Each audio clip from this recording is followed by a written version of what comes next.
Well, hello everyone. Welcome to tonight's episode of Ravenloft Misfits. I am Jonny. I am the DM of this campaign. For a list of the cast names, socials, and pronouns, check out the chat or the episode description. We stream Ravenloft Misfits each Monday night at 7:30 p.m. Pacific time.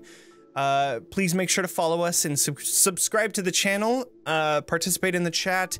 If you're watching the recording, like, comment, share with your friends, subscribe to our YouTube channel, give us 5 stars on Spotify and Apple Podcasts, which is our second top listening place. We announced last session that we hit 13,000 listens, so that's fucking awesome. And yeah, keep telling your friends and keep sharing it with people, because we're trying to take over the world. Yeah. A little bit. Zack. Yep. Listen, I've been trying to figure out a way to pivot what we were talking about right before the stream into a Roll20 ad, but I just don't have the chops for it today. So we're just gonna go right above the plate this week. Everybody should use Roll20.net, who is supporting and sponsoring this campaign, because it's an amazing website that lets you play TTRPGs like Dungeons and Dragons with all your friends, no matter what the distance. Makes it super easy and accessible. Play all your games, keeps track of all your characters, maps, enemies, etc. for you. Etc. I love you, Roll20. Thank you so much for supporting us. They're also going to be doing a new user interface. So like the toolbar on the left-hand side, they're going to be changing that up a lot, and it's actually going to look really nice. They have like a bunch of screenshots up right now. It looks pretty cool. And tomorrow, being hopeful Tuesday, I get to go on like a little preview thing with Roll20, so that's gonna be pretty sweet. So I'll get to look at the UI and all that stuff. I put a TikTok out for, you know, questions that people might want answered. So I think this is gonna release on Friday, but Twitch viewers, if you have any questions that you want me to ask, go ahead and check out my TikTok. Anyways, the next person that sponsor that we would like to thank is Syrinscape. Syrinscape has been the ambiance music app that we've been using ever since the beginning of this campaign, and it has been absolutely incredible and pivotal in very important moments. I cannot recommend it enough. It is amazing. And of course, if you follow our link and get the SSS, the Super Siren subscribers, you can get full access to everything that they have, as well as you can aid our podcast / stream thing. Yeah, so check it out. There's a link in the episode description in the chat. But outside of all of that, let's recap. So, last week, unfortunately, Becca was not here, but we are so glad to have Becca back. Last episode, you all began your travel to the Amber Temple. Before taking off Arxes, you spoke with Aurora about your understanding of why she was feeling the way that she was, and you reassured her that things will work out, said that you loved her, and Leyland as well, and you were off. Also, Vaughn spoke to Leyland, kind of, you know, on their own. I'm not Becca, so I didn't want to lead that conversation, but Beatrice was able to see that the content of that conversation was most definitely Arxes. The first day of travel was pretty much pushing the wagon up the hill in the Sphalic Woods. You were hoping to cut off a couple days of travel, which you did, with a bunch of successful skill ability checks, skill contest. Anyways, you did it, and you landed on the Tsolenka Pass at the very bottom of that road. As you traveled on, the weather became more and more cold. Each day, you increased your altitude into the tall southern mountains of Barovia, and during your travel, Beatrice crafted a new tool for Esmeralda's prosthetic leg, a hidden dagger that can be flipped forward and backwards and put back in a smooth movement, and also, Arxes made a point to speak to each person with hopes of getting everyone's perspective on this mysterious power that he has. Beatrice, you caught on that this was very much a way that Arxes was saying goodbye to everyone. And you also found that Arxes didn't quite know what was going to happen in the Amber Temple. But of course, after all of that, Vaughn decided to look for some things to create a hat. That was me deciding that, but I feel like it fits. And finally, on the 4th day of travel, you all arrived at the gate tower that Casimir had spoken of, not to circumvent the portcullis. You all approached and learned that the portcullis lifted on its own, and a green wall of fire beckoned you. Arxes, you were the first to get through without any damage because of speaking to the Kingmaker, who had given you a boon to cross through it. Katya, you were the next person to make it through as you casted Misty Step, and Beatrice and Vaughn hopped into the portable hole while Esmeralda rolled the cart through the flames, where John didn't take any damage as well because of his new form that continues and continues to change. Once through, the damage was dealt with on the cart, the fire was put out, and you all passed by the tower that seemed to have been empty. But you continued traveling down this road, coming to a large stone bridge where it spanned a deep chasm filled with mist. At the base of this chasm, you were barely able to make out a quick-moving river, and at the center of this bridge, you found Strahd atop of Bocephalus, waiting for each of you. He called out for each of you to turn back or fall to the river. And with Strahd in sight, let's go ahead and roll initiative. Oh, we're just jumping in, huh? Oh, we're just running in there, yep. Yeah, I'm here for it. Oh, he's immediately attacking. Lovely. Oh, good. Yep, this is what we're doing. Okay. Right, I have to roll for Esmeralda. Oh, that's a nice initiative that I got there. Oof, 7. It's fine. Okay. I already rolled, but you cleared the turn order. Oh, sorry. I was clearing it because it was on the other one. Do you mind rolling again and then I'll add that?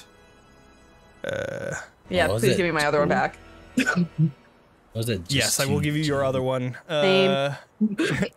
Vaughn, you were at a... Let me keep mine. What were you at? 15? Give me another 15, yes. Sorry, I'm getting murdered. You're actively. good. Yeah. I love it. 17 for Beatrice, and Katya, you got a natural 20. Nice. You tell me Strahd gets on. like a 2. Not exactly what I would love to spend it. 20 on, but I'll take it. Do you want to roll a contested D20 roll, Beatrice, or would you like to just go off of dexterity? I'll do contested dexterity or contested. Is it just D20 or? Yeah, just dex? a D20. Okay. I got a 16 for Esmeralda. An 8. Gosh.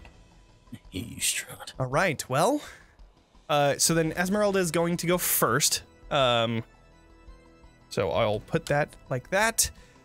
Why is Strahd going first of all people? Why'd he get got the a highest? natural 20 on his initiative. I think he should re-roll to a it. 24. So here we go. Okay. Yep. So as Strahd goes first,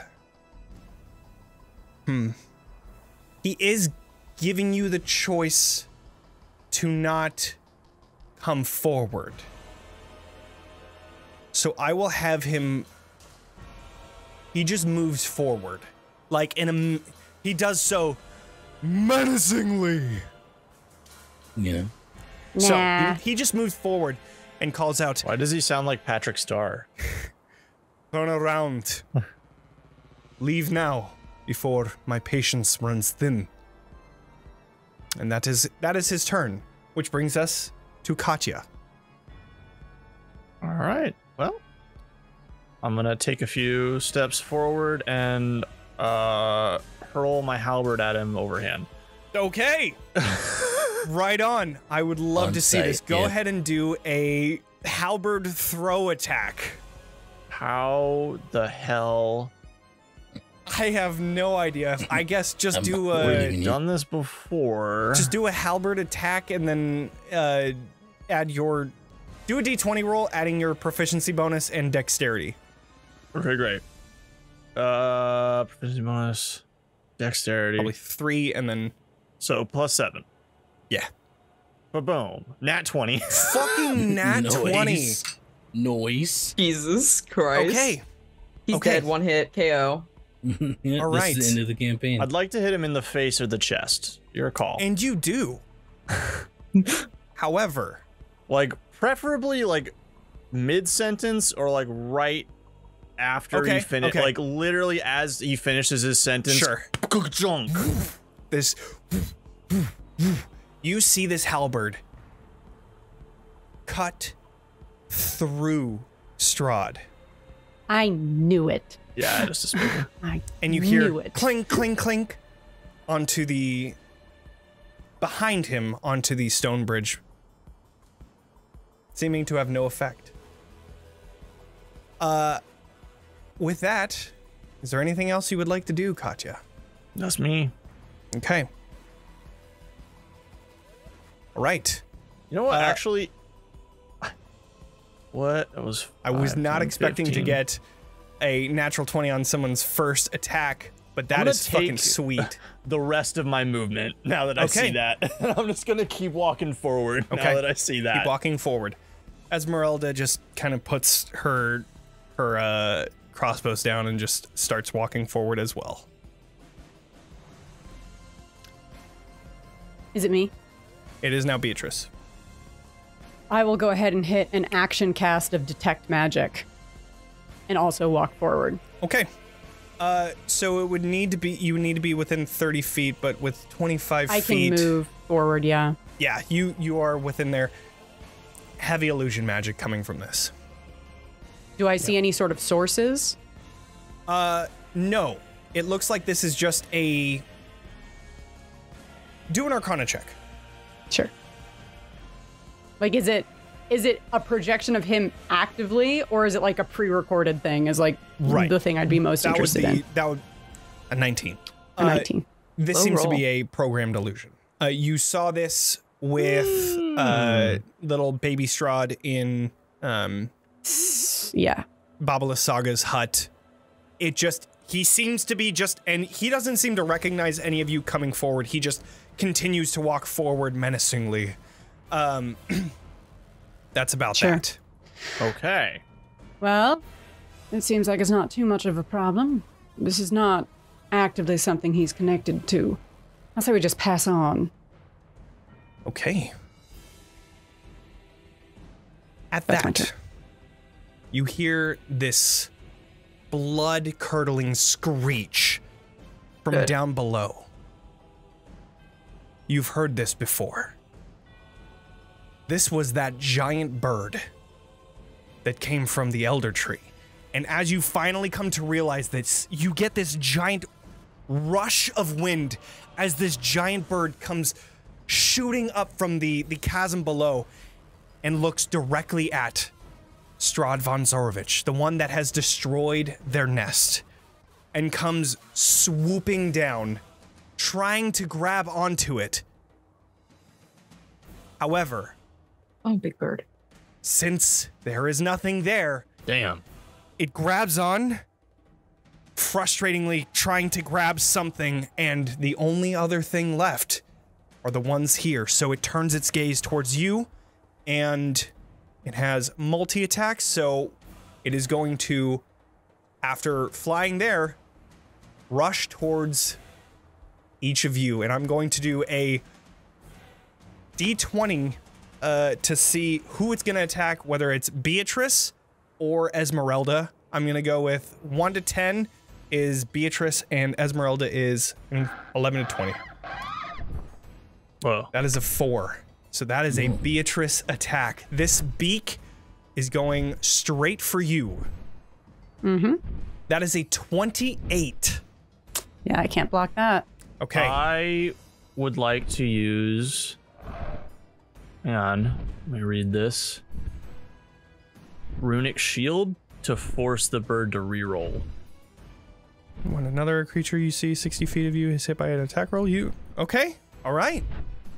Okay, let's see. Reroll. Wow, that's That worse. that is a 31. It's lower damage. I'll take the damage on this one since we rerolled. Or actually, no. I guess it would just be this D20 reroll. So I would take the first damage. So 34 points of damage. 34 points of piercing damage. As it pierces into you, you begin to feel something that you haven't felt for quite a while. Blood trickling down your body. This thing has pierced into you very deep, and it hurts. The metal brace she wears, almost like a corset, has like crumpled in painfully. Mm-hmm. It's even causing more pain almost, as like it's piercing into your internal organs.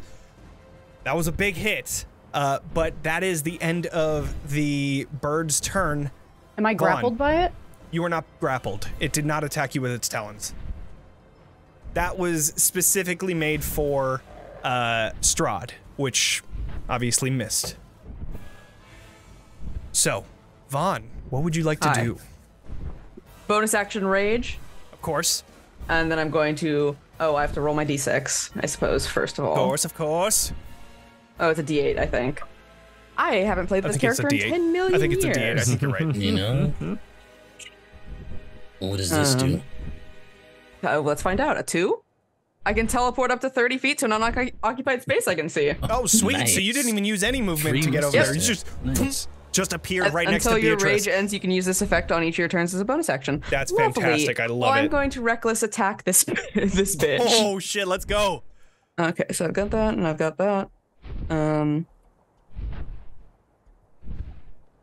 That is not with advantage, bestie. Learn to roll with advantage.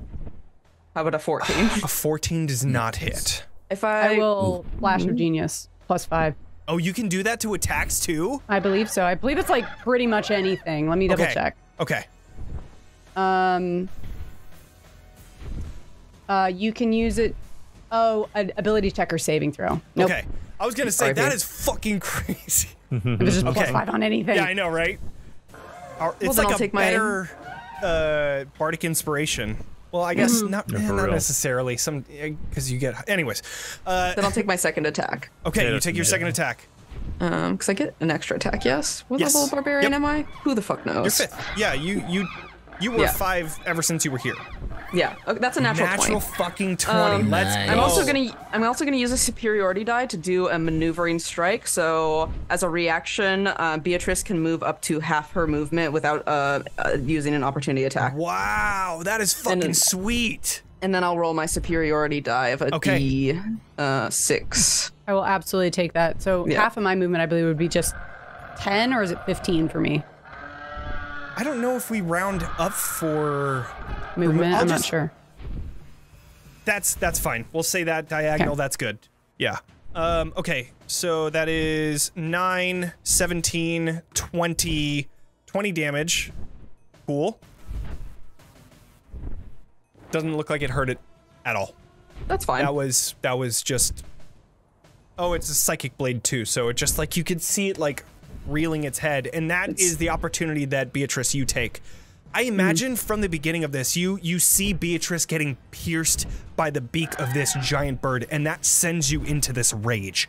You feeling the fey magic pulsing through you, you jump through the air and teleport just in front of her, blocking her from getting any damage, cutting into it with your psychic blades, and then she takes this opportunity to run, and you look back to see that she is gone, and you are now face to face with this giant bird. I give a thumbs up. I'm like something. Crumpled against the side of the thing. Crumpled against the side of the bridge. Arxes, you are up. I'm going to move 15 feet next to Beatrice. I'm going to use an action to lay on hands, Beatrice. Cool. I'm going to give you 20 hit points. Thank you. And then I'll use another 5 feet of movement to move to the side and as a bonus actions, I'm going to Hexblade's Curse the bird. Alrighty, I will put a purple dot on this thing, just showing that you have your Hexblade's Curse. Okay, awesome. So the Hexblade's Curse is now on it. I think you can like mess with like an ability. Oh no, that's Hex. That's what it is. Yeah, okay, so Hexblade's Curse is now on this thing. Awesome. Katya. All right. That's a very okay. That's a lot of noise. Right? That's a big cry. It was a big one. I'm going to, before I forget, pop Vampiric Gift. Okay. And I'm gonna step up and attack this bird. Awesome. Okay. Does a 16 hit? A 16 does hit. Okay. I will dealing that add a d6. Awesome. That is a pretty great hit. That's what, damage? 14 damage? Nice. And then my second attack, 16. 16 hits as well, and that dueling style still adds, so then that's 11 damage. Right on. Okay. All right. And then I will use my fire rune. Okay. To hit it with the shackles and try to pin it to the interesting ground. thing to do. Okay, so it is a strength save, correct? Yeah. Okay. I'm sure this thing's strong as fuck. It is. Does a 16 pass?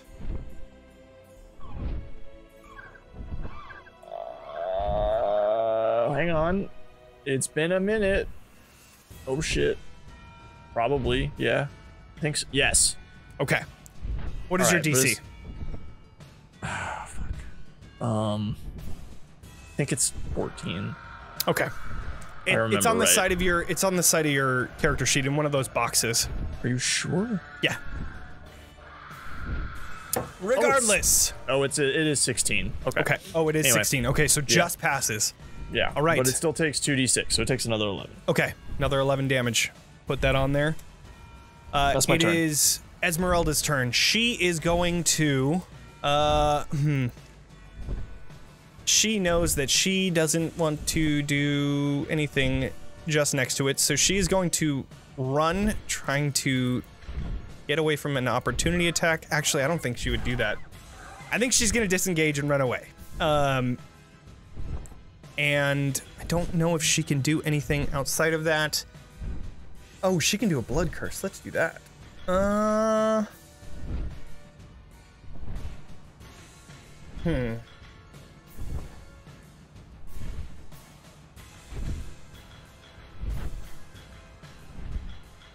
She is going to do Blood Curse of Binding. And she's going to attempt to bind a creature within 30 feet. Oh, that is no more than one size larger than you. Never mind. Ooh. She is going to just open up a Rite of the Frozen on one of her crossbows. And that is going to be her turn. So, with that, it brings us... Oof, she takes 10 damage. That brings us back to Beatrice. All right. I think stumbling back against it, panicked. She's got like the one arm up on the thing. She hooks up the Gatling cane, is gonna go ahead and pull out one of her favorites. She's gonna just, why waste time? She's mad. She's gonna fireball it. All right. Oh shit, nice. Okay. So that's gonna be a dexterity save, and I'm gonna put it behind it so there's no way. Right, yeah. Okay. That is a natural 1. Ooh. Okay, that is a fail. That's good. Great. That's fantastic. I'll just go ahead and hit that. I don't know exactly. Give me a second. I'm trying to think of like the last time I rolled this. Did I just type it into the chat? I think I did.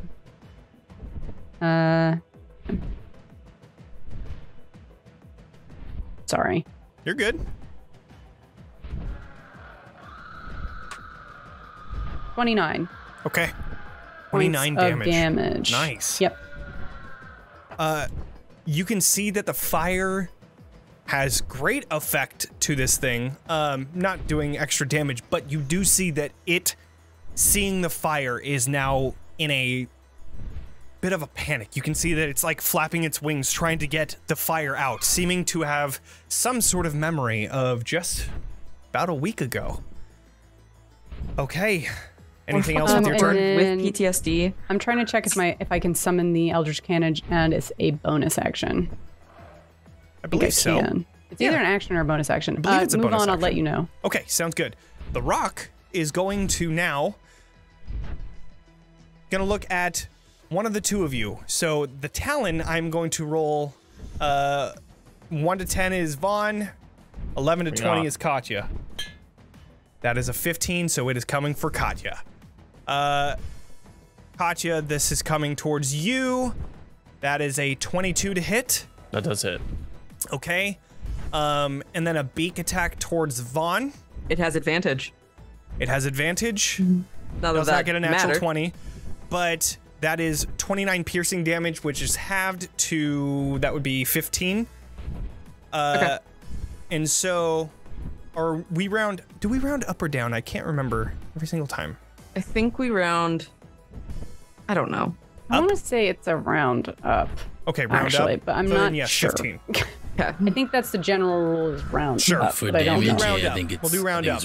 We'll do round up. I'm saying that for myself because, like, Yeah, it's a round up. Yeehaw. Round up. Yeah. All right. Yeah, you know. So it is Mescal, going to as well. Katya, you are grappled. It is going to fly over here. All right.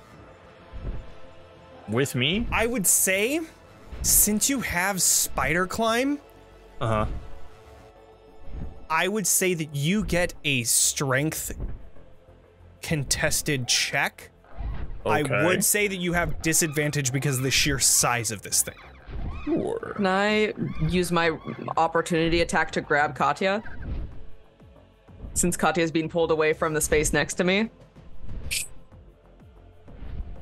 Do a dexterity check.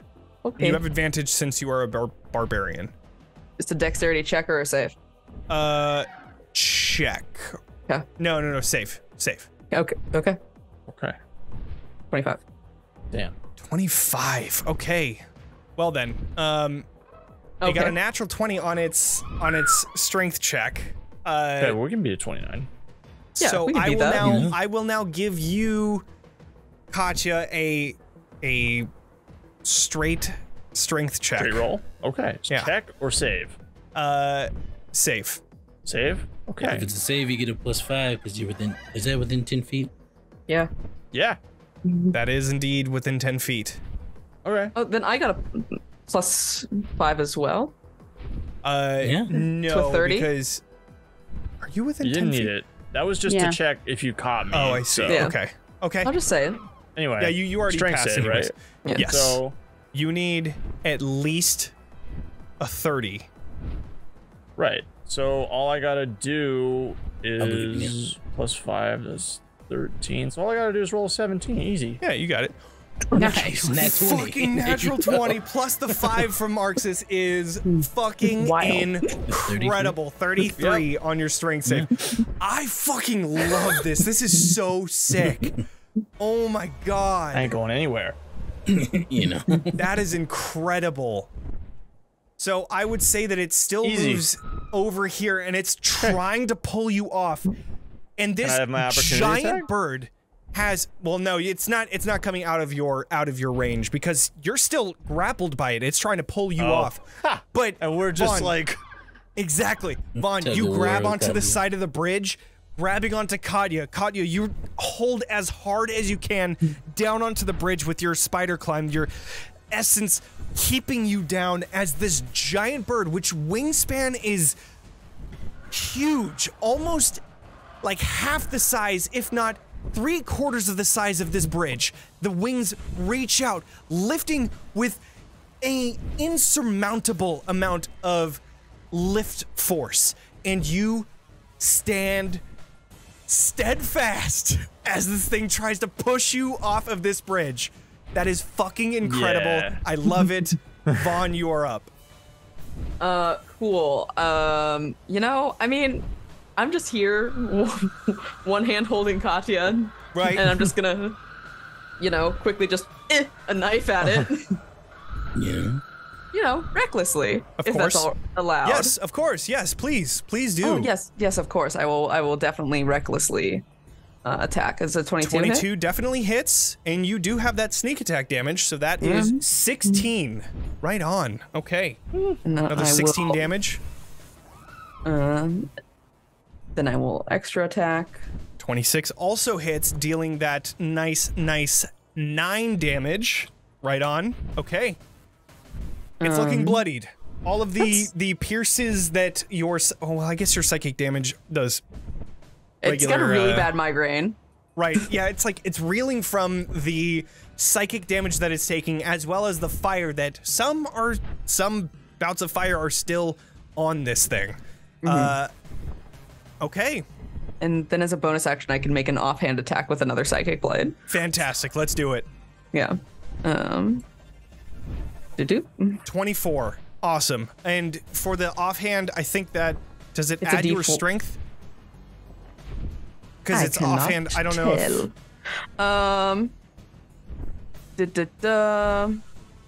If you attack with a blade, you can make a melee or ranged attack with a second blade as a bonus action on the same turn, provided the other hand is free to create it. The damage of the die of this bonus attack is a D4 instead of a D6. That's all it tells me. Okay, cool. I'll take it. So then, yes, it takes that 9 damage as well. Right on. Okay. That's the end of your turn? Yep. Cool. Arxes, you are up. I'm going to move forward. Right on. Right up there. And then I'm going to strike. Okay. 26. Also, make sure that you're off GM rolls at the top of your character sheet.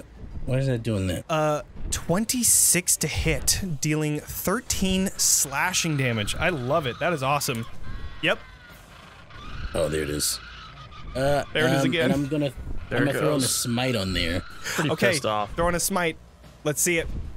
So we're gonna throw a first level smite on there. Alrighty. 2d8. There we go. Another 12 damage. Right on. This thing is looking very hurt. You cut into the bottom of this thing as it's trying to fly away, and blood just comes flowing out of it. 24 also hits, dealing another 19 slashing damage. Jeez. What a good one. With another one. And another one. All right. Another 8 damage with that divine smite. It is like looking bird blood and creatine in here. Oh yeah. That's gonna be a great time. Whew, okay. Katya, you are up. Okay, can I like feasibly put a swing on this thing without flying away? Yes. Or do I need, okay, you're great. only grappled, so you're good. Hell yeah. Attack. Nat 20. Wait, that's 3. Okay, that's 1 strength save. And then where was that other one? The initiative roll. The initiative roll. Jesus. And also the halberd throw on oh my god, the halberd throw too! Holy shit, right. that's 4 in this one combat encounter. Holy shit. Yeah. What is Roll20 giving you for reading the ads? Crazy. Because I did it. Yeah, it's 'cause right. I didn't That's do what a it is. joke this time. That's what it is. because I actually played it straight. Holy Go to roll20.net. Thank you, Roll20. What a fucking... Oh, and then also that crit damage we're going to hit to regular average, which is 5. So that's 14 plus the 2, so that is 16 damage. Plus the D6 for plus the being D6. a vampire. Which would also be doubled. Yeah. Which would also be doubled. So All I dice also damage. critted on that first roll. I forgot because I crit on a 19 with my Hexblade's Curse. You crit on the 19? Yeah, 19 or 20 I crit. Okay, so the first one was an 18. And then the second one was a 20, is that what that is? 16. Okay, sorry. Yeah. I was reading it said 19 plus 5, and I was like, oh, is that it? Oh, I see. Sorry, keep going. Yeah. Okay, so Zack, roll one more d6. Hell yeah. 3. Okay, another 3. Right on. All right. Okay, this thing Attack is... number 2. Oh, Here we fuck. go. Damn it. I was going to say, if this was another one, like, I would have quit. That's fine. Okay. Yeah, sorry, we're just killing your bird. Right, I know. I'm sorry, Bird. Immediately taking it out. Bruce, Which you're brings our us friend. We hate to- Strahd too. Esmeralda. Esmeralda is going to, now that she is out of range of this thing, she is going to use her bonus action to put a Rite of the Frozen on her other crossbow, which is going to have her take some damage. That is another 7 damage that she takes. Rolling big for those. I know.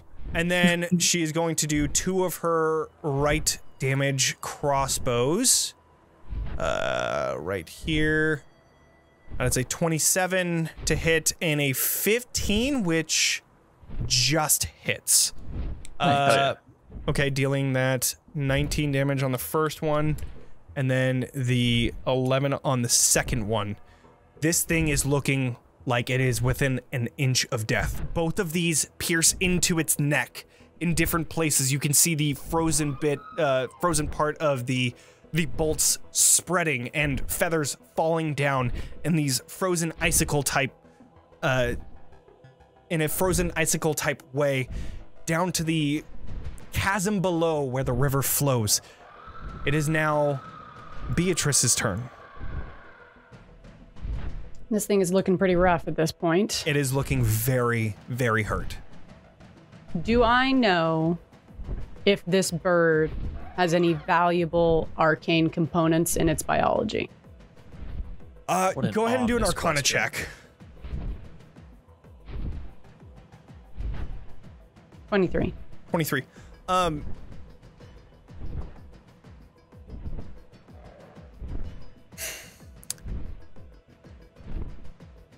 I would say I like the idea of this having some sort of magical component within it. The talons, the like the feathers themselves, and I would even go to say that like the type of hormones that run through this you can actually use and add into like an enlarge potion kind of thing. Like you can use some of the hormones that teach the body to grow. You can use that instead as in like harness that power into a potion of like enlarge.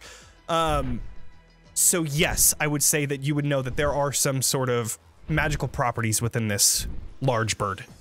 Sure, okay, then I am going to cast, might seem a little odd, I don't know, do I still have an action available to me? Yeah, I would say so. I'm gonna cast levitate on it, but I'm not gonna like move it. I just want it to stay put after it's dead. Oh shit, that's cool.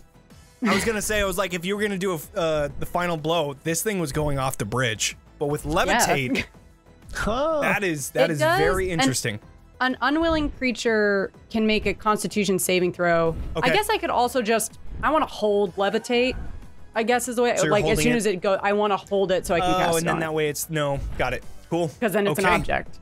It does have to be 500 pounds or less. It's a bird, hollow bones. It is air sacs. Let's see what Google says a rock weighs. Yeah, the Well, it depends. We're talking like mostly granite, feathers, marble. which gotta be light, right? Oh, Jesus Christ. Does it weigh a lot? No, that is Weighs too much. 8,000 pounds. 8,000 pounds? How? That's It's really a bird. I got 260. 260. Yeah, Dwayne the Rock Johnson weighed wingspans- 260 pounds. Shut Yeah, it sounds the about fuck right. up, Zach. Let's go with that one, actually. Oh my God. I cannot believe you got me with that. I cannot believe it. He Okay, is a then rock, you know. I am Oh going my to God. instead, ooh, give me one. Sorry, I really want those nice parts. No, does it count as a creature when it's dead? No, Or is it an object? that is an object. So I can't vortex warp it. How far down is the chasm? 75,000 years. That is a good question. Let me check the notes. Gosh, darn it. Okay, I think I'm just gonna... I'll yell out like, don't let it fall! And then I'll go ahead and Okay. prepare and I'll hold an enlarge reduce for once it's an object. Okay. 500 feet below. Okay, that's a big chasm, but okay. Big, It's a deep. big fall. Yeah. Big fall. Deep enough that it had to fly up, so yeah. It's Yeah. gotta be. True, yeah. Would have been Okay. a bad fall. So, it is now, you're keeping track, the rock's turn. Nice. I can smell what it's cooking. Arxes, this say? talon attack is coming towards you with its free talon. Go ahead. It is a 16. Doesn't that hit? Don't think, yeah. Okay. It is going to beak attack you, Arxes. All right. That's a 21. That hits. I Hellish Rebuke it. Fuck. Okay. Cool. Let's see it. Oh yeah. So I take that 30, but it's Yeah, getting you take burned. the 30, but you're It's trying gotta to. make a dex save. DC 16. Okay. Oh gosh. That only is a 2 damage. 22.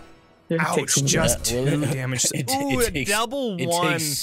It takes 1 damage. Then I guess 'cause Yep. I think it's half. Yep. It takes 1 Ouch. fire damage. It's a fun time. Compared to the fireball that Beatrice has already put, you are not really adding too much fire to the flame. You know, something. It's something. And for Every little bit counts. its next thing, it is going to try and fly. It is going to take 2 opportunity attacks, in which, of course, Vaughn, you were, I would say, you were still holding on to the bridge. Yeah. I would give you. Go ahead. Katya's getting dragged with it, right? Yes, that is. Yeah. Great. Yeah. Okay. I should probably hold on to Katya. It worked last time. It worked last time. I'm gonna try to keep Katya on the fucking ground. Okay, I need I another appreciate deck that. save. Okay. A dexterity save with a +5 because Arxes is my good Yep. friend. It's a Hello. 27. 27 definitely succeeds. So you hold on to Katya, keeping her down. So Zack, I need you to do 1 more strength check, or strength save, Strength rather. save with the +5. With a +5. Normal. Normal. Easy. 21. 21. Okay. So Vaughn, you used your opportunity attack to hold on to Katya, and unfortunately this time, I can Flash of Genius that too. Does a It is- +5 do it it? is that would come to tied. 18, so it's a Oh. 21 that you need to Wait, beat. no, 'cause oh, it would- that's right, huh? It's an 18 already, so a Flash of Genius. Yeah. If you would like, that would win it. Yeah, +5. Yeah. Okay, so then Beatrice, you, let's see, how would that work?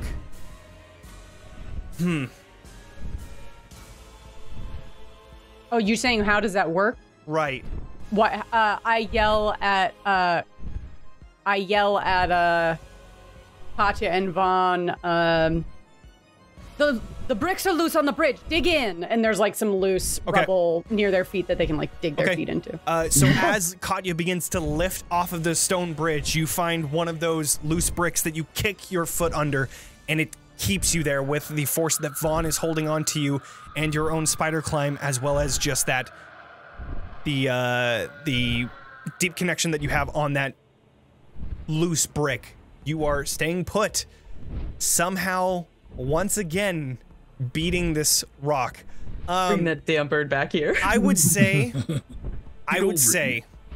it is going to cut its losses and drop you as a free action, and it is going to fly the fuck away. Arxes, you do. That means that it runs out of. That means it runs out of your range, Katya. So you have your sentinel as well as. Well, we'll see Katya first. I missed. 13. Oh, 13.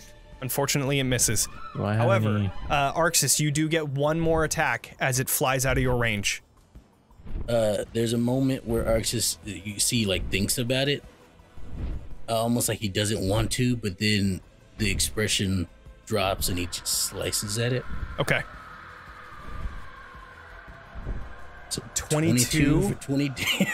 Damn. God damn. 20 slashing damage. Does that do it? It is a millimeter away from death.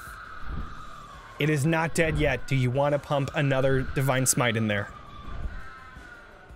You know what? Yeah, I think he would. Okay. He's already committed to it. Let's without level needing 1. even to roll, that is enough to do it. As unfortunately it is out of Katya's reach at this point and just barely getting out of your reach. The tip of your greatsword is the last hit that you needed as you cut into the wound that you had already made, opening it even deeper, and you just see organs beginning to fall out. And as that happens, the body fails. The wings go limp, and it goes tumbling down into the river. You see this giant from the water, and then just this floating body going down, never to be seen again. I think, could Katya try and like grab it with spider climb? Yeah, wasn't a reduce spell gonna go off on it the second it became an object? I used my reaction to save Katya. I appreciate that, thank you. And That's valid.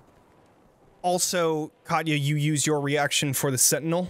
Right. I would also say that, like, the way that falling works is like it's immediate.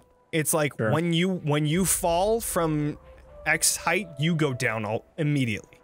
Okay. So if I don't have a chance to grab it, that's fine. Yeah. Plus, it didn't fly because Arxes was able to get that last hit. So I would have said that it probably fell like maybe 15 feet off of the bridge anyways from just the momentum of it going off. Sure. So, well, then she runs no. to the end of the bridge to try and grab it, but it's out of reach.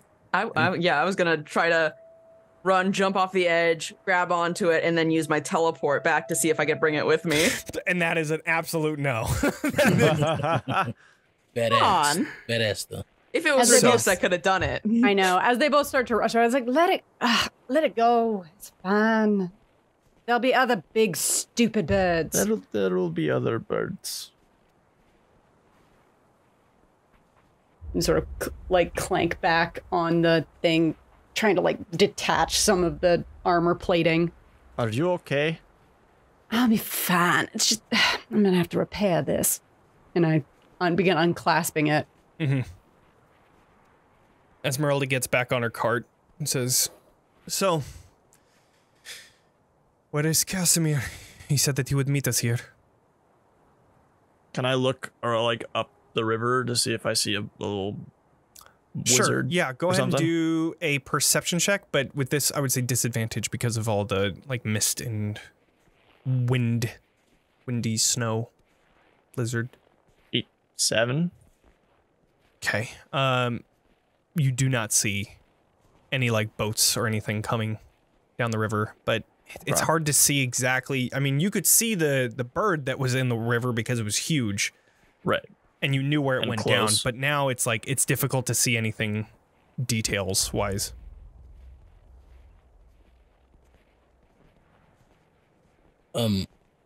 Arxes, his sword disappears again, nowhere to be seen, and he walks over. Assuming everybody's in like a group. If not, he waits until everybody gets in a group, and then casts a prayer of healing on anyone who just for the group. If anybody took any damage, I still have a few hit points I could appreciate. I'll take it. It's gonna be 2d8 plus 5. So 19. No, do I know how to math? Let's see. Yeah. Yeah, 19. I'm right. Yeah. Mm-hmm. Y'all get 19 HP bags. Cool. That's enough to do it. Esmeralda will take some. Almost pops for me too. I believe it works on myself as well, or something like that. I imagine. And how many creatures? Ping it in the chat. Oh, 6 creatures. Oh yeah, so you guys are good. All of us, yeah.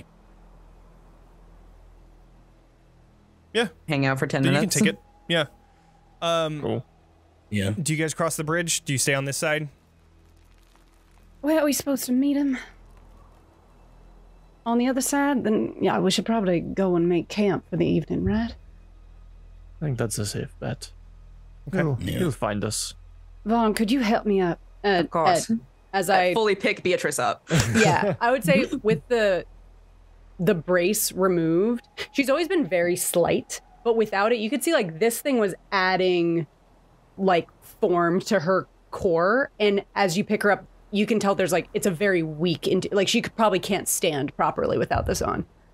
Very carefully hold Beatrice. Yeah, you can just get the shop set up. I can get this repaired. No time. It's happened before.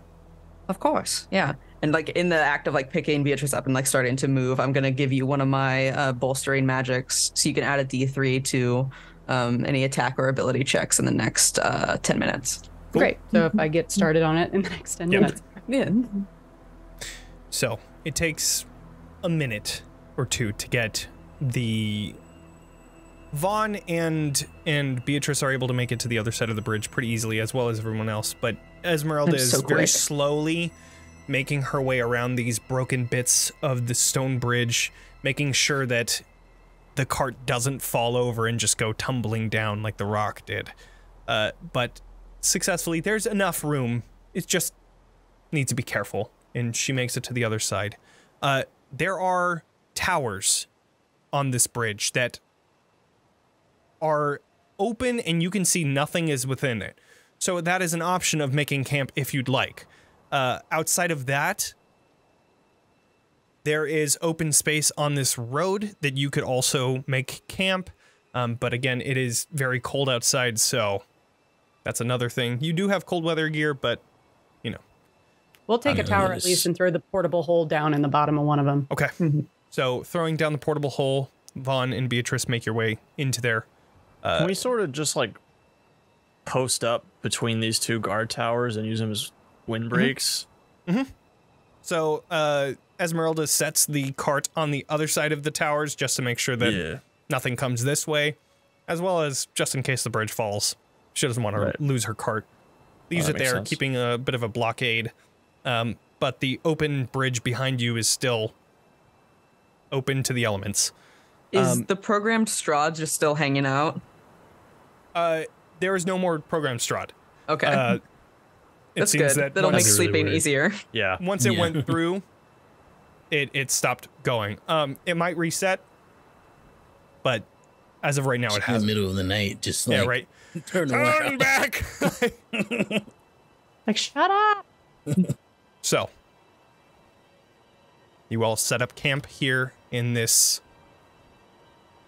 gate tower in your portable hole, as well as the cart just nearby. Is there anything you would like to do as you wait for Casimir to arrive? If ever arriving. I repair the armor and then spend another time working on potions. Okay. So then with an assistant, I will say, get assistance on this. Do a... Smith tool? Yeah, Smith's tool. Check. And then you get to add a D3. 21 plus... 26, because you get the advantage. Oh, 26. I did not even see that. And then plus 3. So 29. So 29. You get it done within the next hour. I mean, you've done this plenty of times. Traps going wrong, making damage to your metal brace.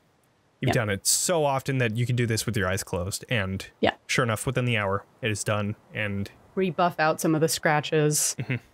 Get it back attached. I'm sorry I let the bird hit you. It wasn't your fault, certainly. I was the one who charged forward. Maybe I was a little enthusiastic to see an old friend. I'm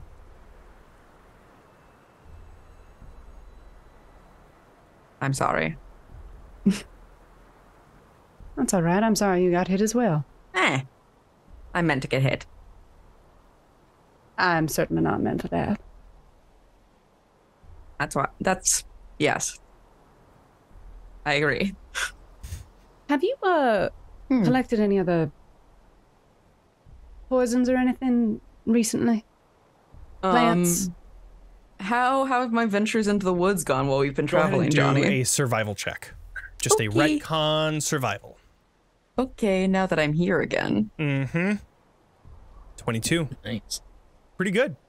You found some like poisonous berries that only grow in like the tundras, and they've gotten a little bit smushed because of the battle and just overall travel, but they're still usable. I take just a handful of just wet berries out of my pocket. These are poisonous. Do you mind if I use them? I've been working on a project. Please, of course. I picked them for you. Thank you. Anything like this, you find it would be appreciated. Of course. I like doing things for you. Well, you know. I feel like I owe you a conversation, but I don't know if now is an appropriate time to owe you a conversation. Oh, You're injured, and if you don't want to talk, we don't have to. I can leave. I leave. No.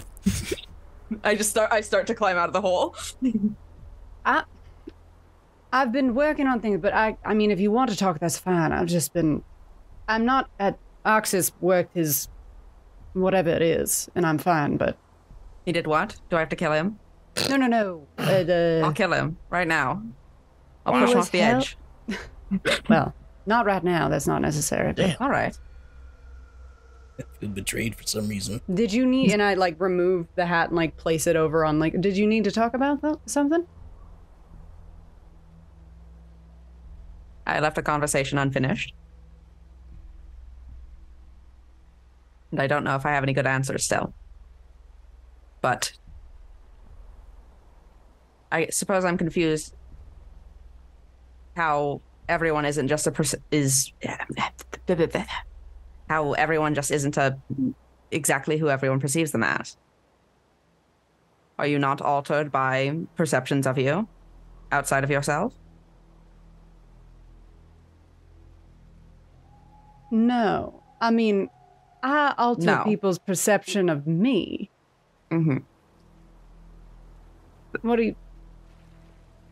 I mean, the way I dress, the way I act, the way I present myself, that is how I that is a crafted thing that I have endeared other people to perceive me a certain way. So while, yes, I could just walk about the world with this... with what I have been dealt, and let people perceive me how they were as, weak, not in the convenient way I like to see them see me as weak. Weak can be a convenience if it helps you avoid certain types of harm. For instance, don't you find you instinctually want to protect me because it looks like I just wouldn't be able to handle it? I don't want to protect you because you're weak. I don't think you're weak at all. I mean, physically, yeah, no one can be as strong as me. I'm the strongest person ever. However, sure, that's not... You're not weak. I wouldn't know if I would call you physically strong. Exactly. But that is also a crafted thing. And to make sure I am perceived as exactly as weak as I would like to be perceived as. No more, no less. I don't want to be bowled over, but I also wouldn't mind if somebody ignored you because they perceived you as weak and not a problem to deal with. Can I fucking help you? This is my drink. Corset, get out of there. I don't understand. They don't even need sustenance. No, but they do. They enjoy playing. It's understandable. You. I mean, sure, you are people's perception of you, but you can try and craft people's perceptions of you, and also, while people might have their own thoughts of who I am, or who you are, who anyone is, there's an internal truth, I would assume, of that nobody can perceive. Yeah, you have to perceive yourself in some way.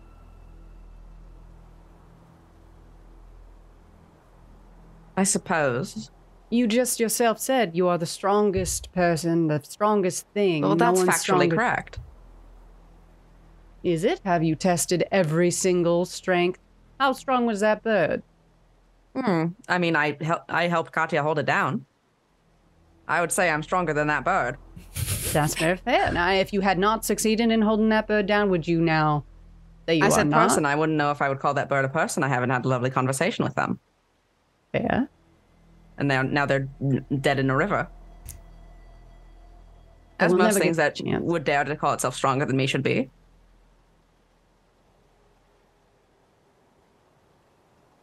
I guess I'm... What exactly are you... Are you struggling to find a definition for yourself, or... and you're coming into this with quite a bit of fire, which I admire. You usually tend to sort of whisper away when you're trying to defend yourself. But this is the angriest I've seen you, almost, maybe, not entirely, and it's in defense of that you don't think you have an opinion on yourself. I just don't think I have an opinion on myself that's not based on opinions that I've been told about myself.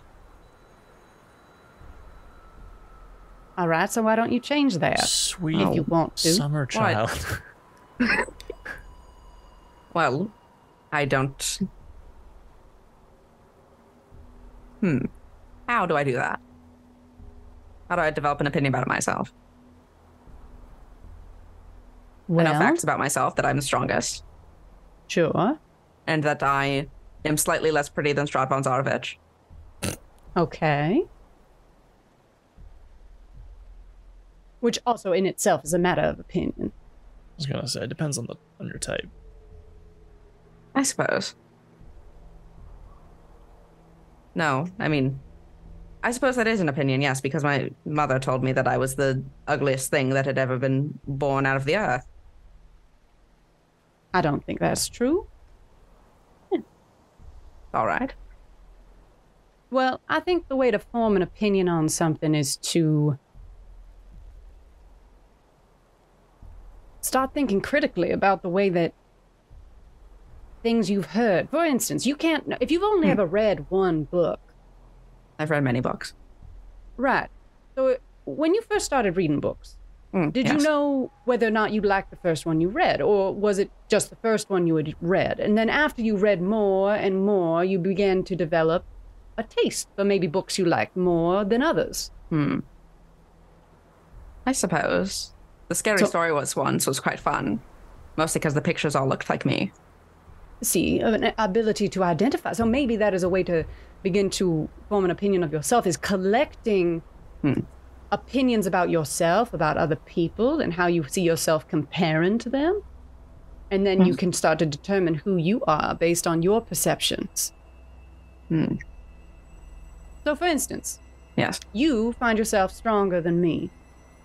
That is a perception you have about yourself. That is not dependent on my perception.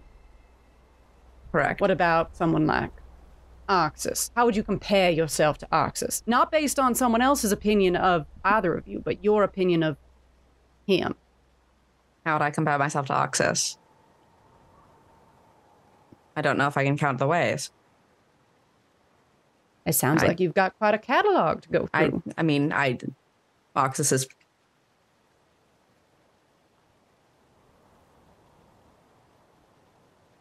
strong, but not that strong.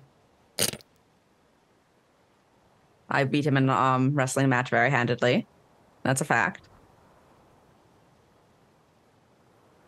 And I think he has a good heart, unlike what I see within myself.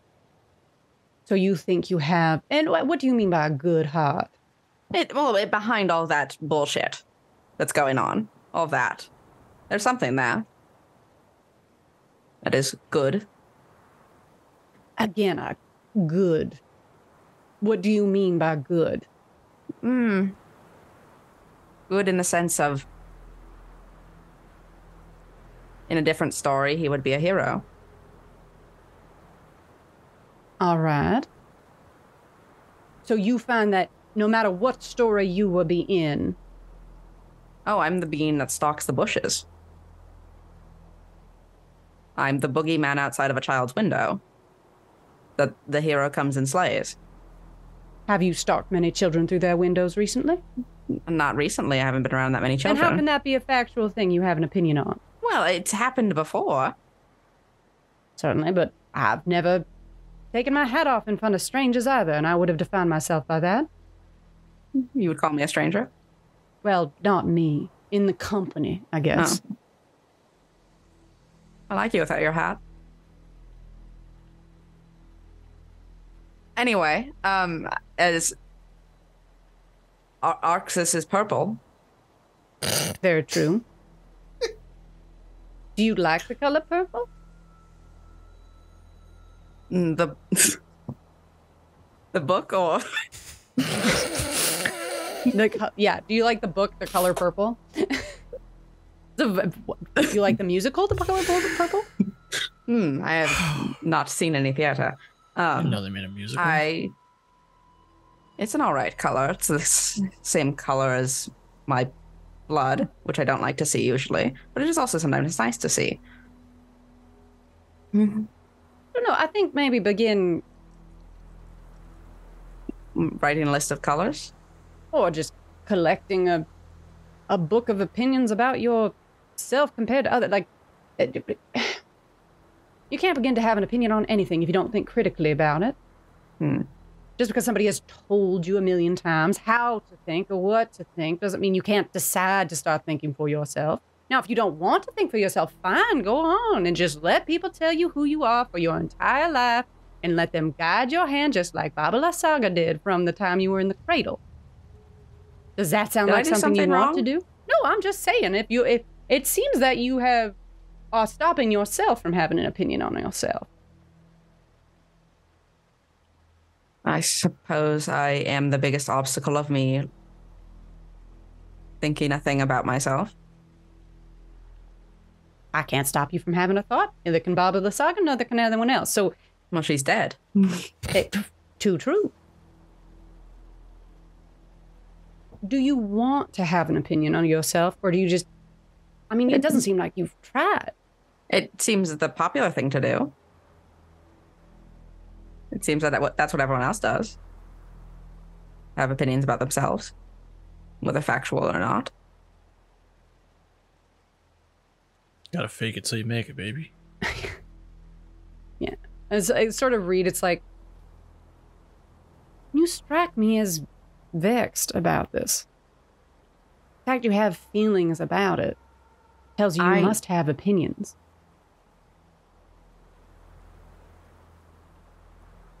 I don't yet know if I deserve the right to make an opinion of myself. I see. So maybe that is the first question you need to answer. What gives you the right to make an opinion on yourself? What defines it either way? Who doesn't deserve to have an opinion on themselves and who does? What is disqualifying you? And figure that out. The fact that I'm a monster. I'm a monster? You're not. Cheeky.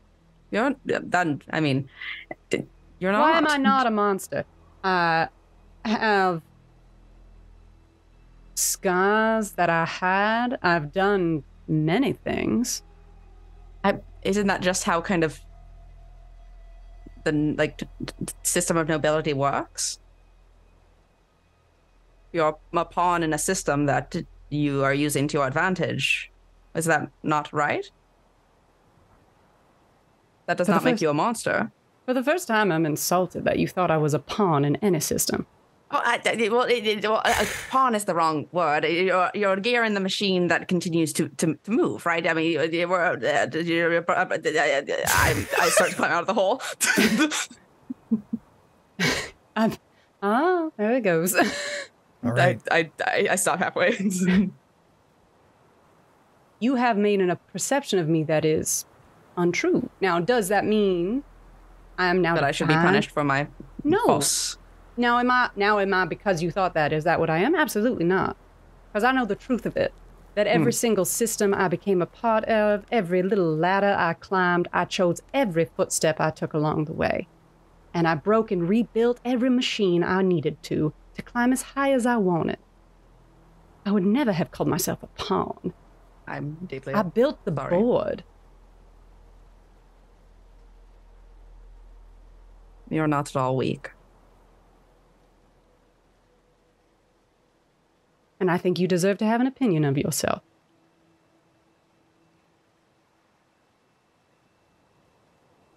Thank you. Now you have to go decide if you agree. I will work on that. Cosette needs a walk. Can you take her with you? Of course. Yeah. Cosette flies over to keep you company. Yeah. I can go on a walk with Cosette. Okay. As you take your leave, you see Katya, Arxes, and Esmeralda. What are you three doing? Just kind of tending to the fire, making sure it's staying big enough to keep us all warm for the night. Just kind of hanging out. Okay. Arxes? Arxes is sitting there and staring at the fire and is contemplating really deeply about the hesitation he had about killing the rock and why he still did it.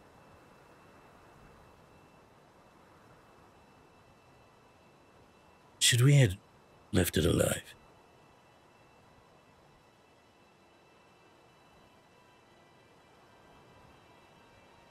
It was only just defending its home. It's a long way from its home. It did come to us.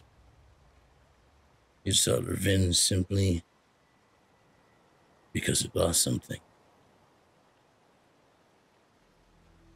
And we just happened to be there.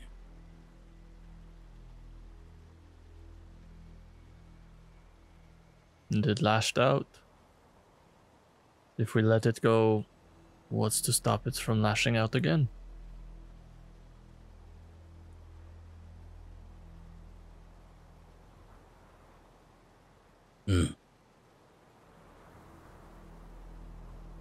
Vengeance is messy, isn't it?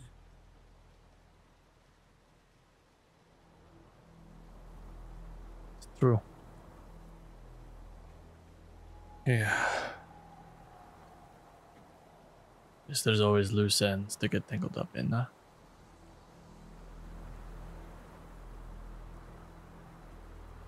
So many bodies we leave in our wake simply because we simply want to avenge something we lost.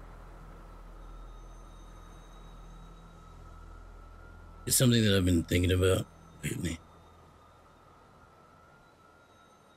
A lot. Like a lot. And it's not the concept in and of itself. It's the fact that I'm starting to find it fun.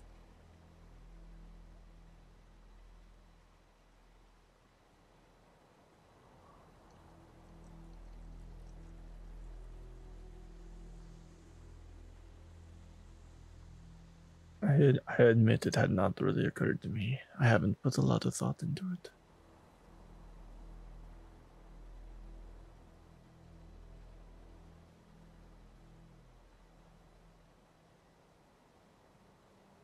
Now look at Esmeralda. Do you find it fun? I think you're fucking crazy, honestly. Oh, jeez, you really just pooped on the party. I was, over here just having a fun time in front of the fire. Not exactly. Do I find it fun to seek vengeance? No. Because what brought us here in the first place? Terrible events. Do I wish to kill Archibald for what he did to my gemstone? Absolutely. Do I enjoy doing this? Seeking vengeance? No. Will I enjoy killing him?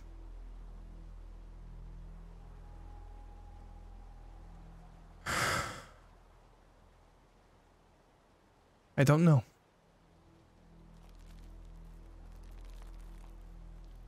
That's what I mean. Right there. The more bodies I bury to get to the one that I want to bury most, the more I'm happy.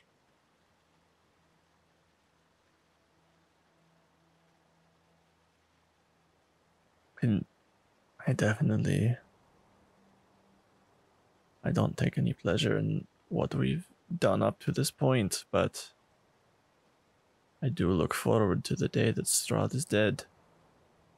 And I don't know if I'll take how much pleasure I will take in that. I know I fight for the end goal, for the greater good, to the benefit of your country and mine, and I do wonder what it will feel like when we strike the final blow. I can't allow myself to get happy. I can't get my hopes up until the job is done. Doing everything to get to where I want, that does not make me happy.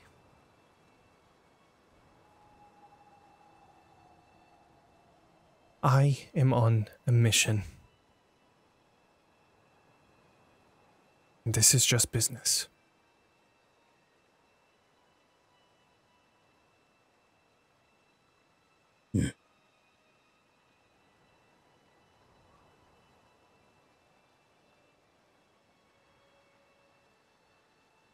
All right. Slaps her knees. I'm gonna hit the hay. You two are taking first watch. And she goes into the nearby tower, setting up cot.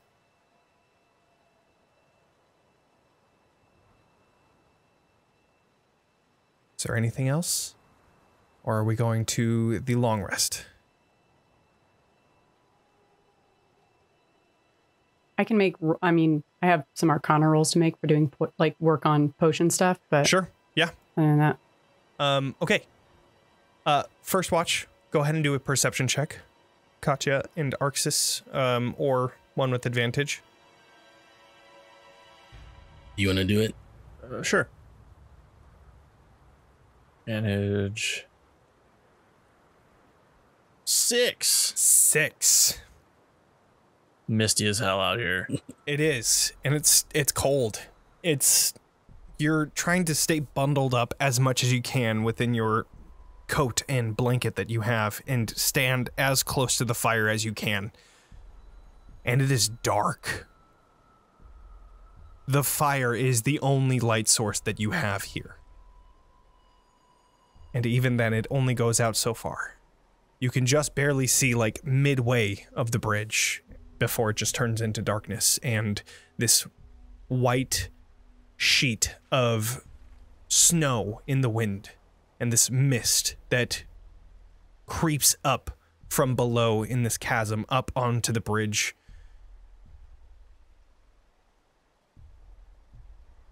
Your watch goes uneventful. And as you are switching, you see a figure shoot up from below and land on the bridge. A hooded figure that begins walking towards you silently. I pull my sword. Summon my sword, yeah. It is all right. I'm Casimir. And he comes closer and you see Casimir's familiar face, Katya. I'm glad to see that you are all alive. Good to see you. I'll, like, lower my sword. Great. A little bit. Okay. Glad you could make it safe. Yes. I had to go through Beres. It's quite different. Anyways. I'm gonna get some shut-eye. Been awake for the past 2 days. Just traveling straight. We appreciate the haste. Real quick, before I let this guy go through, does he seem... Look, the last guy we talked to turned out to be Strahd in disguise. Does this guy seem Strahdy at all? Go ahead and do disguised at all? Insight check. Okay. Can I also 25. pop off a divine sense? 25. Divine sense, you don't pick up any undead, fiends, or celestials.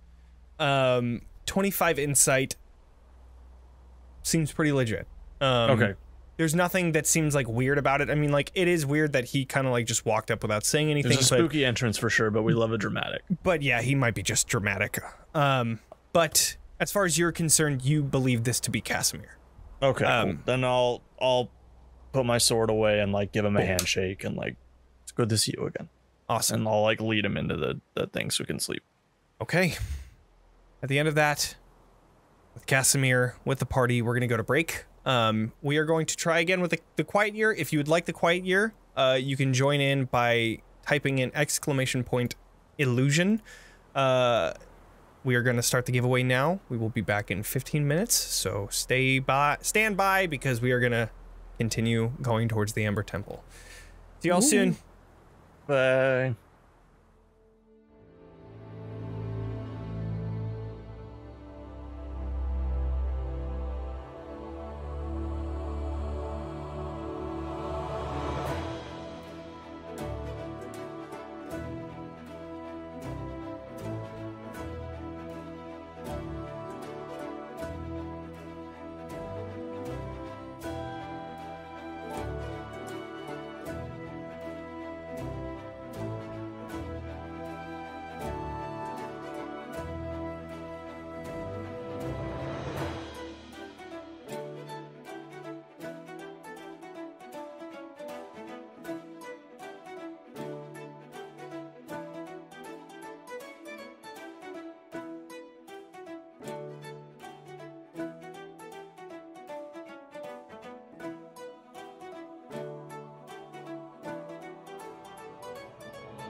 Welcome back, everyone, and we are going to pick the winner for our raffle, and it is a Captain Ziggy. We are going to be sending you that code later tonight or tomorrow, one of the two, but we will make sure that you get a copy of The Quiet Year for Roll20. So, after Katya and Arxes take their watch, who is the one that is going to relieve them of their watch? Beatrice, Devan. Yeah. I can. That's totally up to you. You also have Esmeralda and Casimir, so I'll let you guys decide who goes on what watch. I'll get up first. That's fine. Beatrice gets I'll get up. I don't mind if I'm accompanied. If I am, that's great. Okay. I see. Where is Casimir sleeping? Casimir is sleeping near Esmeralda. They are both in the guard tower, just waiting, you know, inside, just out of the cold. I'm gonna say, okay. Casimir comes out. And he just... Congratulations. I'm good for the night. I'm sorry? I don't need to sleep. I just do a thing. I'm good. I can help you with watch if you are keeping watch. All right, my eyes open. Sort of like turn. Noted. All right, I'll be over here.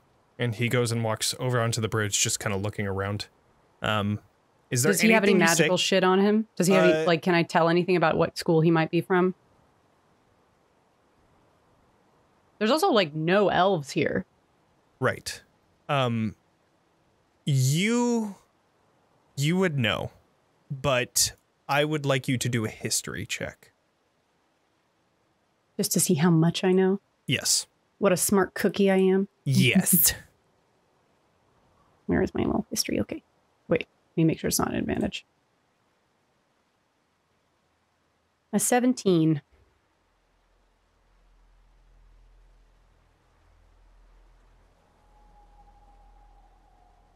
You know that these elves were first like native to this area. They're called Dusk Elves.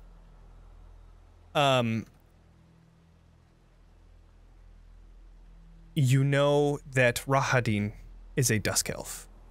Hmm. You also know that the Dusk Elves experienced a very drastic genocide. All of the women were killed. And so there are only people that... males, but more importantly, there are people that it was ensured that they could not have children. Meaning non-binary that don't have those sexual organs to hold a child, and men were the only ones left alive. Hmm. You don't know the reason why. This was quite a few years before you had arrived. Assume so, yeah. But this is something that you know is a thing. And Casimir is one of these elves. And we're talking like this is more or less than 100 years ago. Like, was this guy around for that? This was more than 100 years ago. Yeah. So he maybe, he's not that old, right? He is. He's pretty old.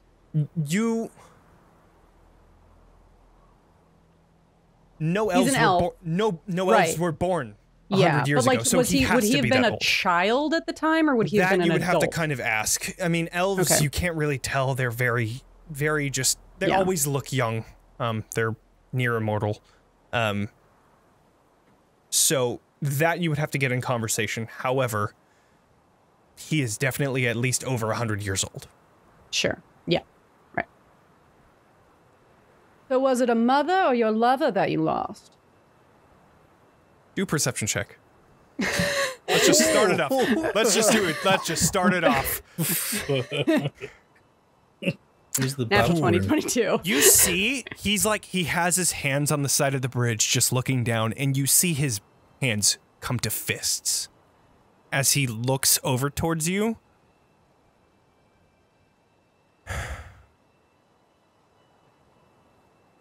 Quite the question to start it off. Well, we're about to possibly die together. Might as well get past the small talk. It was my sister.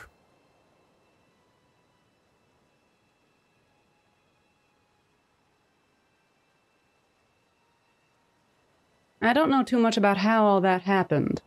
It was before my time. And I assume that's why you're here now? I am here to find a way to kill him for what he did to us.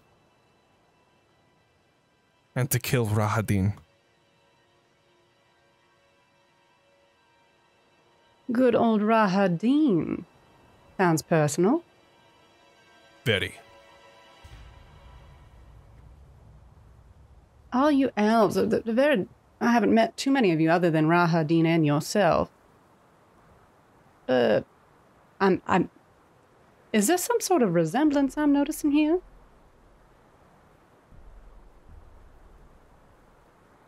Yes.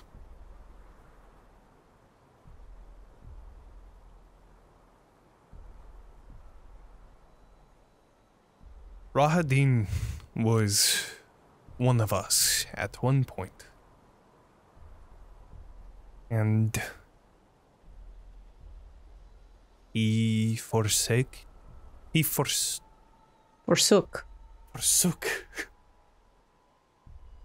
had forsaken his people for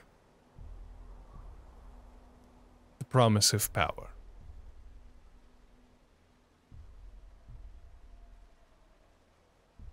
Well, he gambled well. He certainly got it.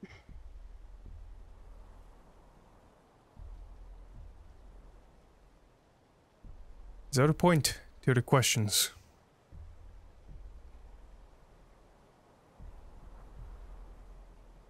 Curiosity? You must be curious about us.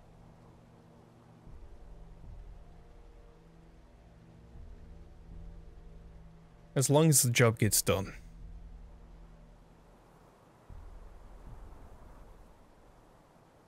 I am not here to make friends. Doesn't seem like we're going to have a problem with that. Good. I am here simply to bring you to the Amber Temple, go inside, and make sure that I find some sort of information. How did you come to know of this temple? It is not widely talked about, and you claim authority on the matter. Do a persuasion check, but disadvantage, just based off of the previous conversation. Sure. Yeah. A 6. That one about is what I thought. Mm-hmm. He just looks at you and says, again, I'm not trying to know who you are. You should stop trying to know who I am. Our goals align, and that is all you need to know.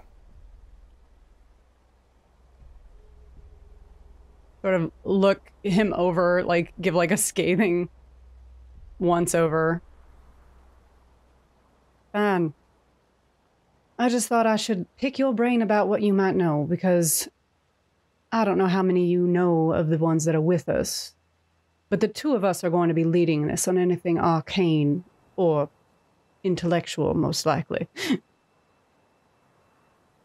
By all means.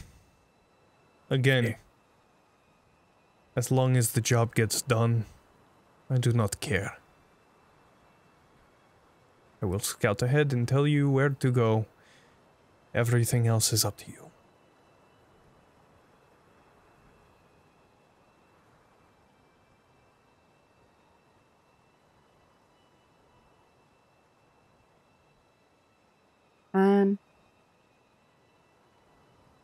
Sort of like turns back out over her side of the bridge. He continues back towards the bridge, taking a small walk down it and just looking.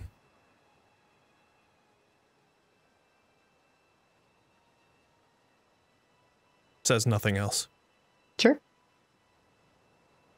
So, your watch comes to an end, and you are swapped out by Esmeralda and Vaughn.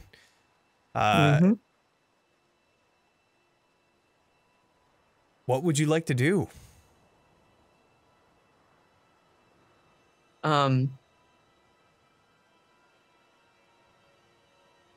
Probably not interact with Esmeralda for a while. Unless she tries to interact with me.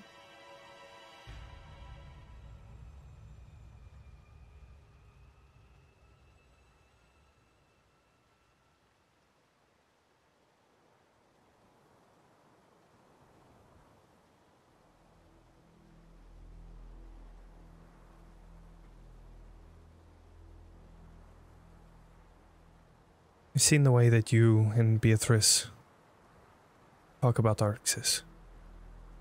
Just slight comments, eye gazes. It's not hard to see. I believe you would hear them more than see them if you're listening to comments. It's never enough to piece together exactly what you're saying. It's just here and there. I see that you guys go into our workshop. Mm-hmm. I can only imagine what you talk about. But I assist her on making things. Regardless, my question to you is, I can't be the only one that sees what's going on with Arxes, and with us going into the Ember Temple, I don't know what to do. On one hand, I know that it is dangerous, because this is where Strahd got his power. And I can only imagine it is probably something similar. Do you have a failsafe? Do you have any idea on how to stop him if it gets out of hand?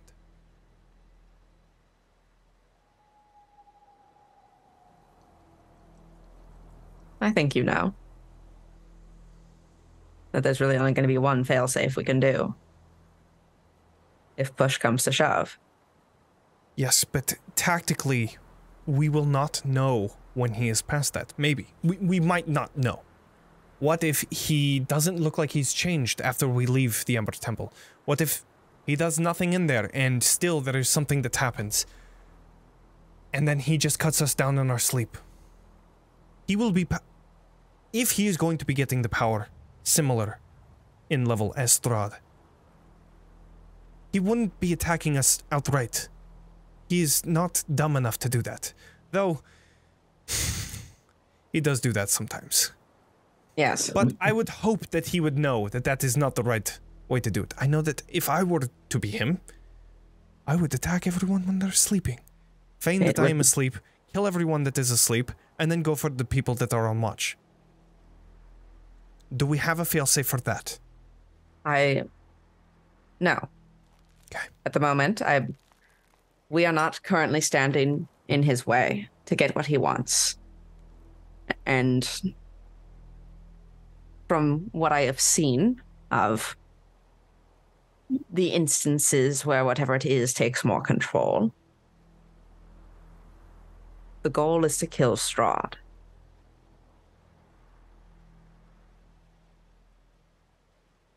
He shouldn't, logically. He should still realize that he will need allies for that as well. At least to hold off the defenses of the palace. And then, after that, if we have to shove him off of the castle balcony itself, then we shove him off the castle. Will you be able to do that? To his death. I don't know.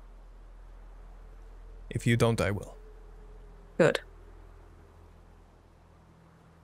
At the moment, he has been relatively nice to me.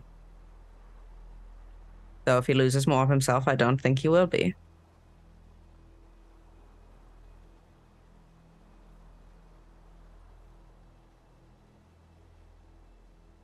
You're being very candid with me for no reason. We've literally never spoken before. We've spoken once and you didn't like me.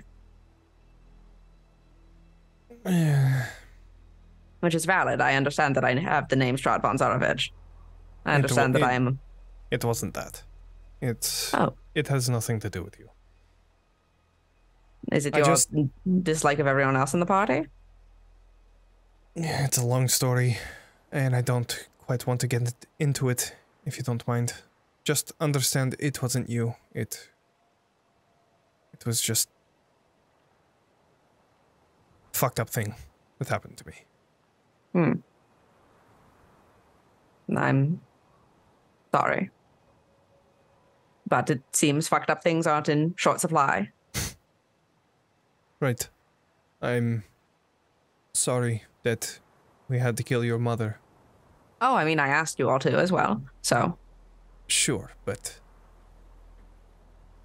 I imagine that was still probably hard. It would have been easier if she'd at least acknowledged me. I have that feeling too. When I was first learning to be a monster hunter. As Vistani, we travel quite often. But usually in groups, and usually the traveling is seeking out new cultures and learning about new people and bringing in new crafts and drinks, food. But what I wanted to do was such a change in our culture. Nobody has ever done what I did. And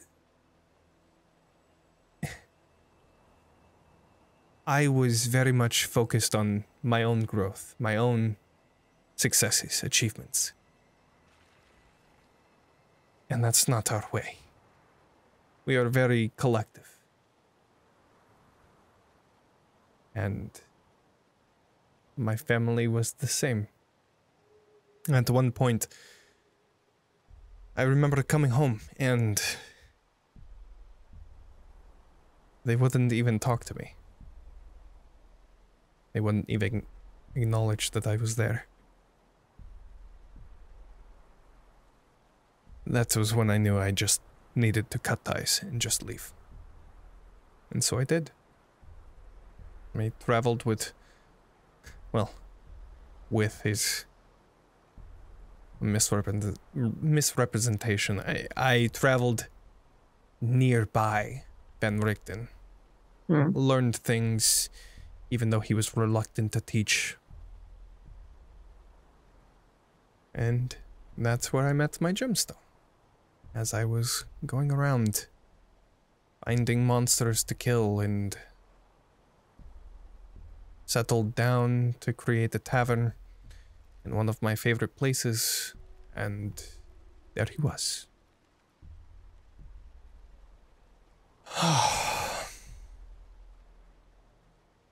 It never gets better. That feeling that you had disappointed them. It's always there. Isn't that how you're supposed to feel towards your family? It's the only thing I've ever felt from them. To be completely honest, I don't know. That's been my normal. So, fucking cheers to that. And she pulls out her flask. Why haven't you killed me? Almost spit takes. No, Vaughn, I did that on purpose. What? You said you were a monster hunter. You went around killing monsters. Why haven't you killed me? Vaughn, you're not a monster. Who told you you were a monster? Everyone? Well, aside from everyone in this camp. And Leyland. Vaughn, you are just a person that was twisted by the Fey magic to become... monstrous. Not monstrous. Fey. Yes, dark, maybe twisted, but you are not a monster. This is just who you are. A monster would be someone that goes around killing innocent people, like Strahd. But I'm Strahd. Okay, but he is my blood.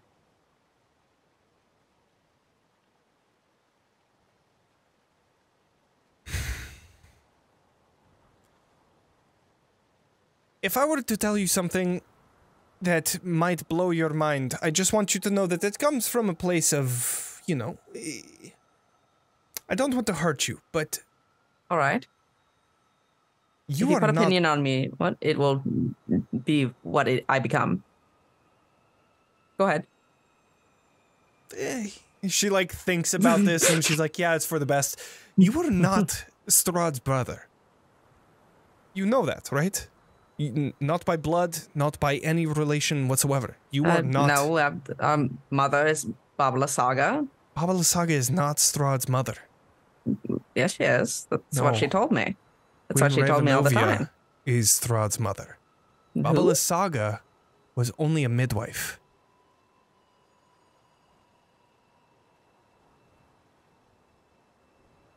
She went crazy thinking that Strahd was...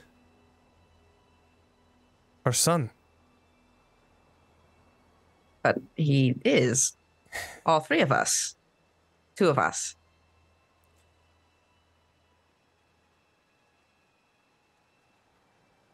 Vaughn, you don't have to trust my word.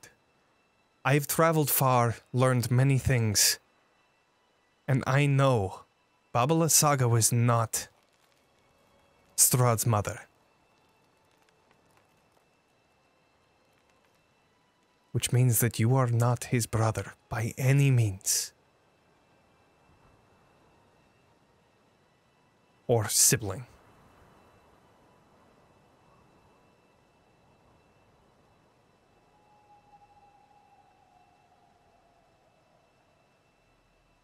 I'm still the child of a monster. A dead monster. That is true, but that does not mean that you are a monster.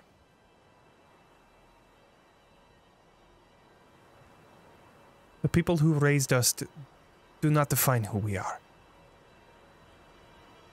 But we are getting into some deep shit, and I do not want to talk about this, so how about we talk about, I don't know, fucking anything else? All right, do you know what this is? I hold up an amulet.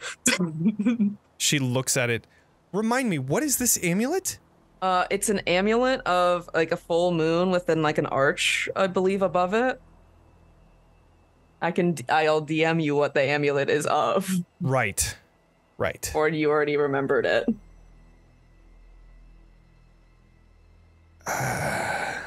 Seems like some symbol for a god. Hands it back. Strange. I've never seen something like it. Maybe there might be information in the Ember Temple. I'm very excited to read all the books that are in there. Hopefully there are books. And not just dangerous things that'll whisper into the night. Yeah, if it's that. Welcome, readers. Hi, readers. Hello. If it is that, then maybe all of the people that told us that the Amber Temple is full of secrets and information and knowledge is false. Because I don't want to be told by a bunch of whispers exactly how to kill Strahd, because who the fucking trust a bunch of whispers? I don't know.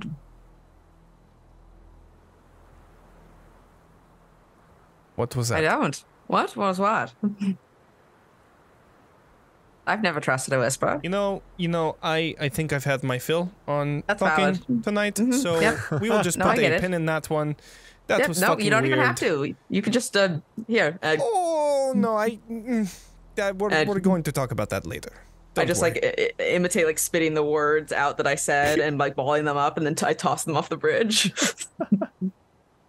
Oh, whatever happened is gone. Oh, well. Okay, well, I guess that's the end of that conversation. I was trying to move. I can't. Not gonna try to talk without moving my tongue.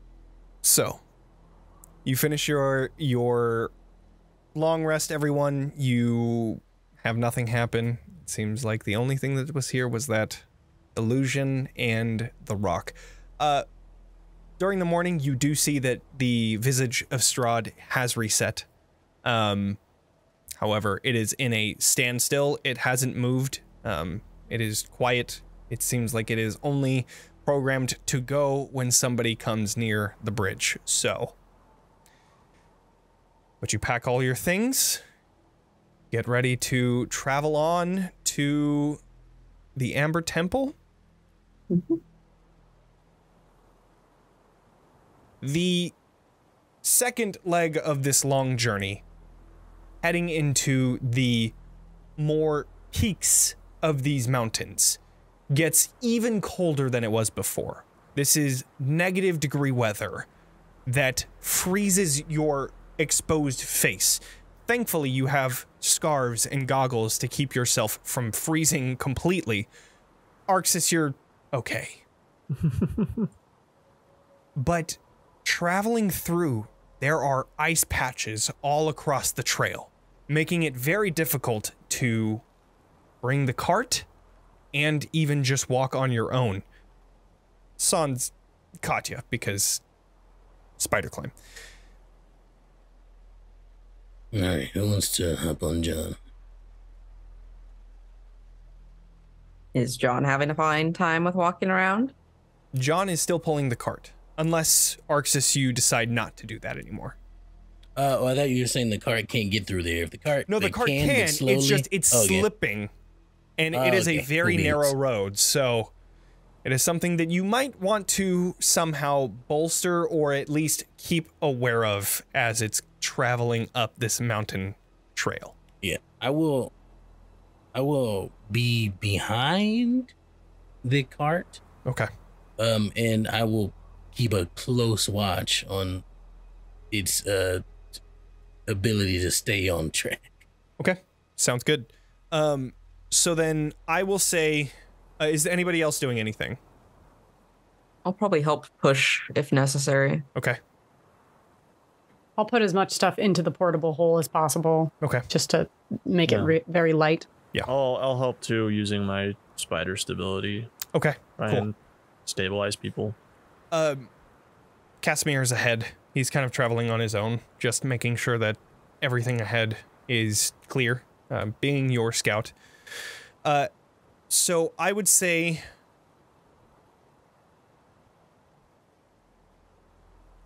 Arxes, do a strength check. Got it. With advantage. Got it. And then, yeah, that's good enough. Nice. Sure.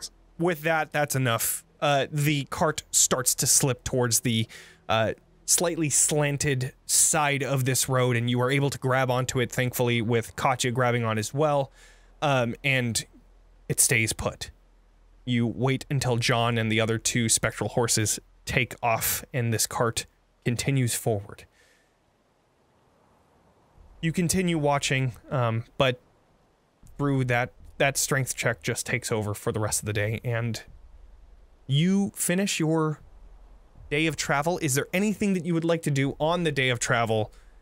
Any moments that you would like to have, or would you like to just skip to the long rest? I just spend time working on potions. Cool. Okay. Yeah, we'll do the Arcana checks after. What'd you say, Katya? Oh, just that I have nothing useful to do today. Okay. All right. So then with that, you make it to the long rest. Is there anything that you would like to do in the long rest? Arxes would go to find Van. Okay. I would say that you guys take the first watch then. He sits down with like a cup or 2 cups in his hand, something warm. He hands you one. What is this? Tea. I don't know. Just drink it. It's good. All right. How you doing? You okay? I feel like I'm being hit over the head with revelation after revelation, but aside from that, I'm doing perfectly all right.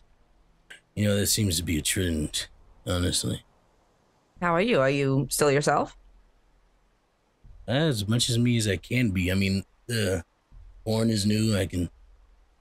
not the horn, sorry. Crown. Have you tried pushing it back down into your head? No, it just floats there on fire and purple and black flames. I mean... Can I touch it? It burns. Ah. Yeah. There is a perpetual black flame that erupts from this crown. It burns when you reach for it. Only the king can wear it, apparently. I wasn't even going to try to wear it. I was going to push it back into your head. Oh. You're not even wearing it. It's floating above you. Yeah. Kind of rude. Yeah. You're saying that you're supposed to wear the crown. It's not. You're not wearing it. It's floating above you. It's symbolic wearing. Yeah. It's kind of like a halo. But, I mean, I'm not an angel or an ASMR for that matter.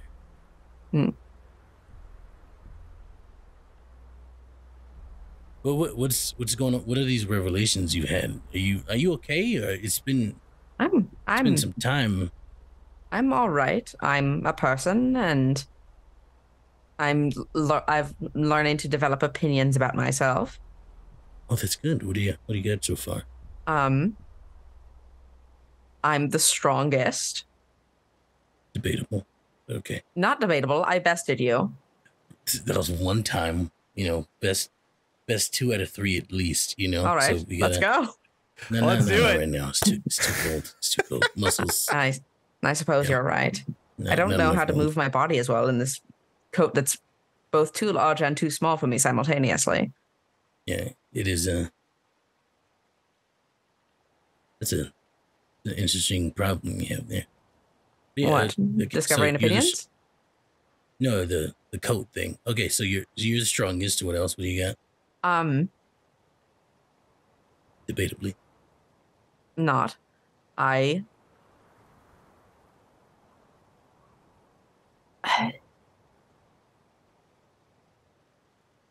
am not a monster. Yeah. Those are the 2 that I'm currently working with. That's a good start. And I don't know if whether those are truly opinions or if they're both facts.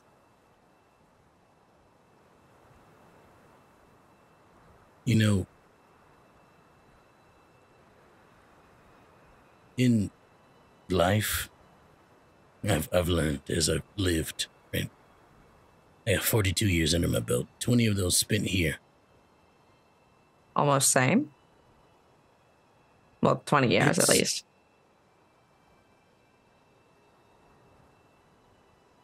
What we determine ourselves to be is merely a consequence of the things we do. Right. Right. If you do not wish to be a monster, simply do not act like one. Okay. I don't intend to act particularly monstrous. Oh, I mean, I understand that I've peeled all my skin off, which is, I believe, a more monstrous act. It's more masochistic than monstrous. But yeah. I don't do it because the sensation isn't a pain sensation. It's more for the aesthetic. I mean, yeah. Aesthetics are a part of who we are. Sometimes peeling your skin off doesn't make you a monster. You know what I mean? I suppose. I feel like that's more than just an aesthetic, though. Your situation. Oh, yeah. It's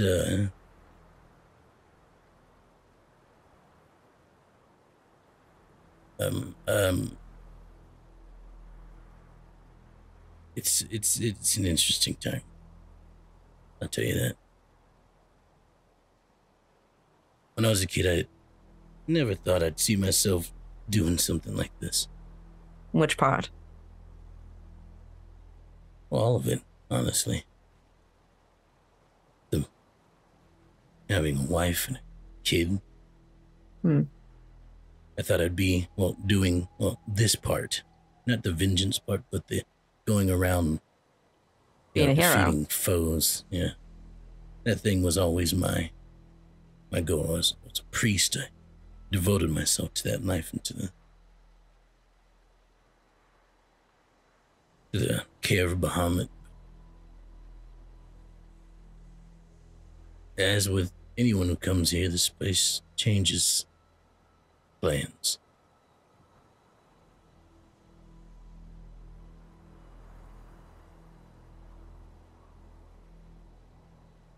Are you... How do you feel about this? Do you want me to actually answer that? Honestly, yeah. I fear you're going to lose yourself and we're going to have to put you down. Like a saddled dog. You know, it's an apt description.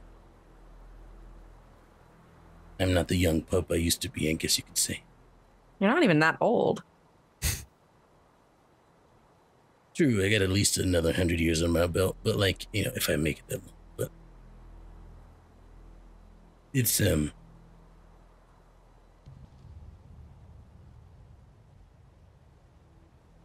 have you ever, I mean, I know what your life has been like. I mean, not in its entirety, but from what you told me, so this may seem like an insensitive question, but forgive me if I offend you. But do you know what it's like to have something that you care for so dearly? Have something that you would burn the world down for. Something, someone. And then for that thing, in person, object, whatever it is to you, be ripped away. And then you find another, and that's ripped away. And then you find another, and that's ripped away.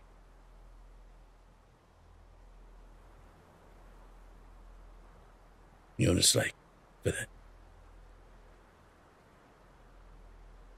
Of course I don't. My life was spent trying to imitate the footsteps of someone I've never met, someone I've never known, and being chided every single day that I failed anything I've ever done for my entire being.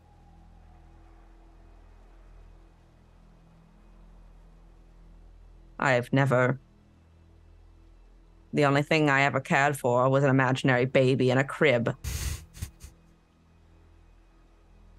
And now a silly little group that is fighting against unkillable odds. And maybe an unkillable beast that's about to be unlocked and will slaughter all of us. And I might have to look him dead in the eye as he kills me. No, I don't understand.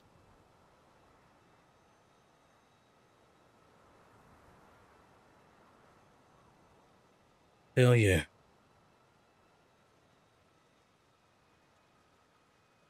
is tough to deal with. If you feel you failed something, especially something that's super important to you, it's almost world-shattering, right? Yeah. The thing about failure is that there's always room to grow, to learn and become better, so that the next time that you are needed, you won't fail again. So when are you going to learn instead of making foolish decisions? Arxes. Roll a religion check. Religion. Fun. The 17.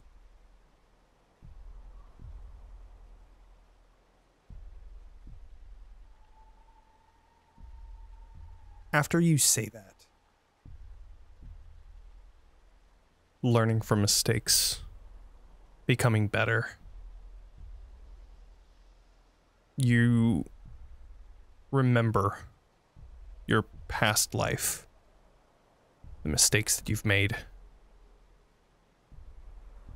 how you've overcome them, and the final mistake of battling Strahd.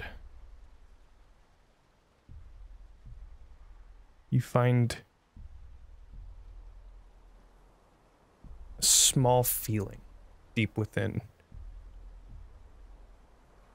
A small, almost pinpoint-sized mote of light that quickly diminishes. You see, it's not about, for me, the time for growth is past. Gone. You have 100 years left. you just said. But you're choosing to cut yourself short.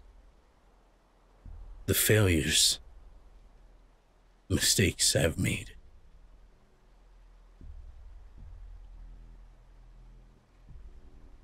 are equal. Just atrocities. No.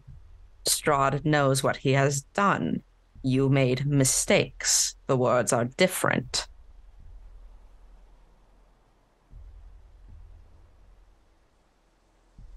I watched as I killed 4 people. And that's horrifying. That were dear to me. My blade, this one, and he summons it in his hand, this blade cut down the people I cared most about. These hands are still stained with their blood. But why did that happen? Because I was weak. No.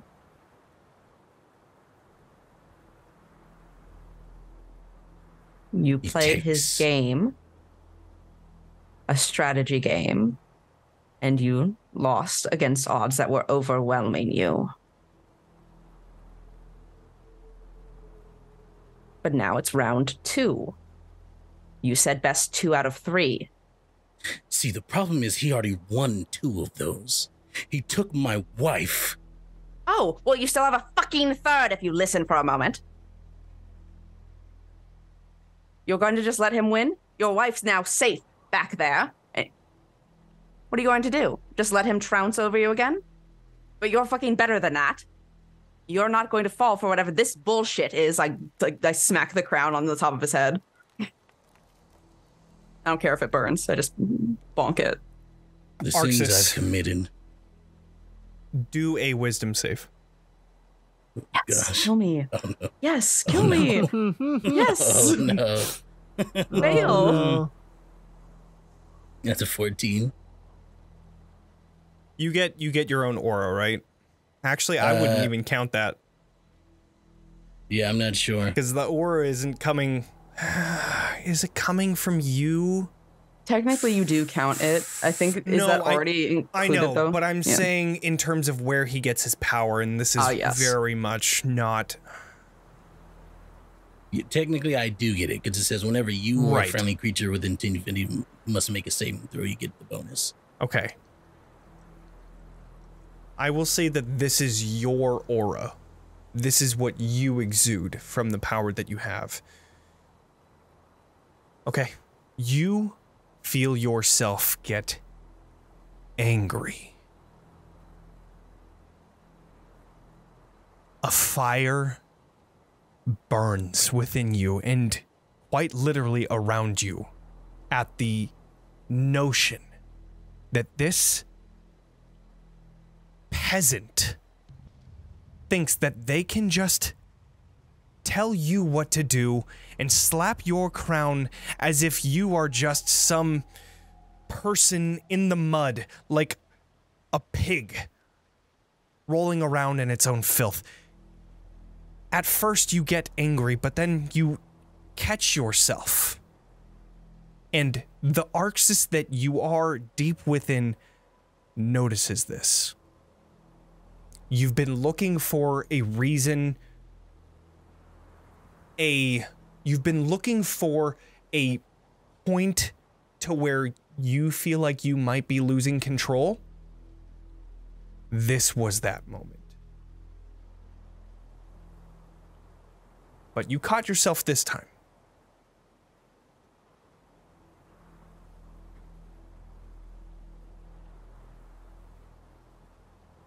You know what? You're correct. This may all be for nothing.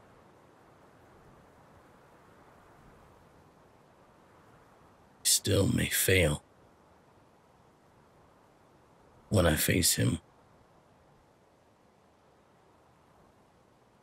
But the fact remains, Vaughn.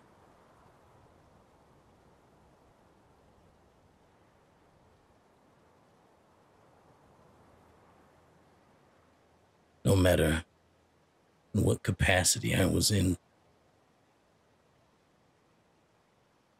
I still remember every detail. Slicing them up.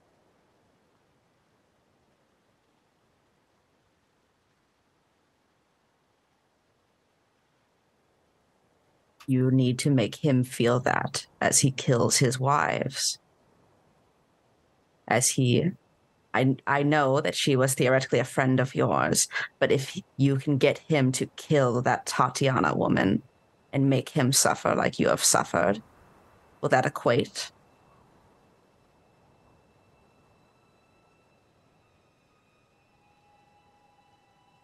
If you make him gut his horse and feed it to him for supper, will that make it feel better? No. You are different than him. Fucking stay that way. The only Strahd von Zarovich that should be yelling at you is me.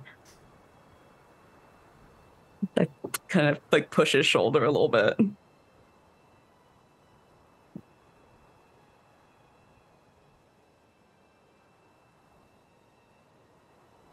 You think I'm still worthy of redemption? It's nice to hear. Earlier, yesterday, I called you a hero. That you had a good heart. You're a hero that would go out and slay monsters. And if I have learned anything from my time actually exploring Barovia, a hero needs to kill a monster in this place.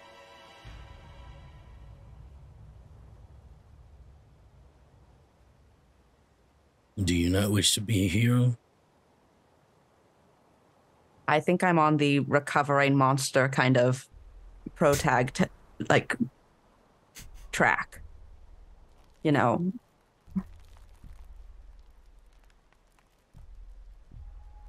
Well, can't argue with that. I don't know what'll happen when we get there. I don't know how quickly this is taking me, but for a moment, I feel a sense of returning. If you still have some of yourself, some sense within you, then you make the choice whether you fall deeper or not. You are still you. Do not let whatever nighttime whispers change that, despite how tempting they are. Well, like you said before, you're stronger than me, so... Oh, well, we don't need to get into that. We don't need to... Hear me out. Just listen, please. I hear what you're saying. I understand what you're saying. But if I'm too weak to fight back against... Oh, I intend to put you down. Thank you. That's all I need to know.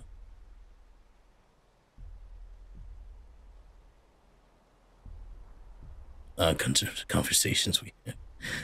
You want to play some cards? I got some. Oh god, these are all Strahd. Hold on. All right. Pull out some cards and play until the end of your watch comes. Not very much up here to keep watch for. This environment is almost unlivable. Besides smaller creatures with thick fur and slightly larger creatures with thick fur, but it doesn't seem like anything comes towards you. You finish your watch and you are relieved by, I would say, Esmeralda and Casimir, their watch goes uneventful. Katya and Beatrice, is there anything that you would like to talk about?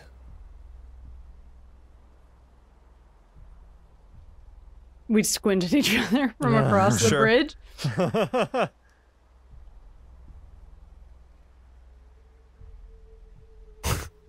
Right Nothing comes to no. No, I don't think so. All right, a staring contest. Nothing important. We just have a nice little quiet night. Sure. I'm sure there's just small talk and stuff like that. Yeah, it's very. The end of the night comes to each of you. The morning comes and you are met with a bunch of strong wind. It is getting worse up here, turning to a blizzard. As you all pack up and get ready, I need everyone to do I would say, Constitution save, as even this is piercing through the cold weather gear, as much as you could have done. Okay. An 8 for Vaughn, an 18 10 feet, for Katya. It's plus 10, plus 5, I mean. Okay, Wow. I would say that everyone is pretty much within 10 feet of you, which means that 8 is now bumped up to a 13, right? Is that math? Yeah, that's math. That's math. So then you all pass. The cold bites down to the bone, but you're able to, with moving your body, recover, warm yourself up, and you finish another leg of the journey.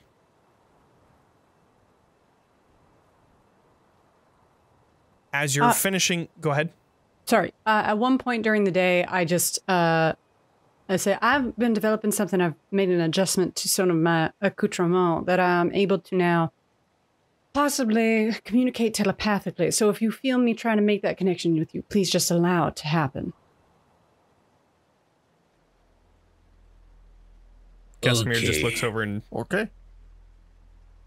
I'm good. Does that mean you don't want this? I pull my finger off. No, of course, at any time. But I just wanted to make you aware that there may not be a moment to discuss it. Say it happens in the midst of duress. I just wanted to make everyone aware. It won't make you able to, like, control us, right? Like, that's not a thing. No, of course not. I'm good. Okay. You could do an insight check if you'd like, Arxes. No, I'll trust Beatrice. Okay, cool. Probably a bad idea. Yeah, Casimir is just like, nah, I'm fine. And continues guiding each of you. But you find shelter in a nearby cave that Casimir knows of. You have another night if there's anything you would like to talk about. If there's anybody that you would like to have a watch with. I will continue working on potions, but I do want to do, let me check if I have sending actually attuned right now. I don't know if I'd have it.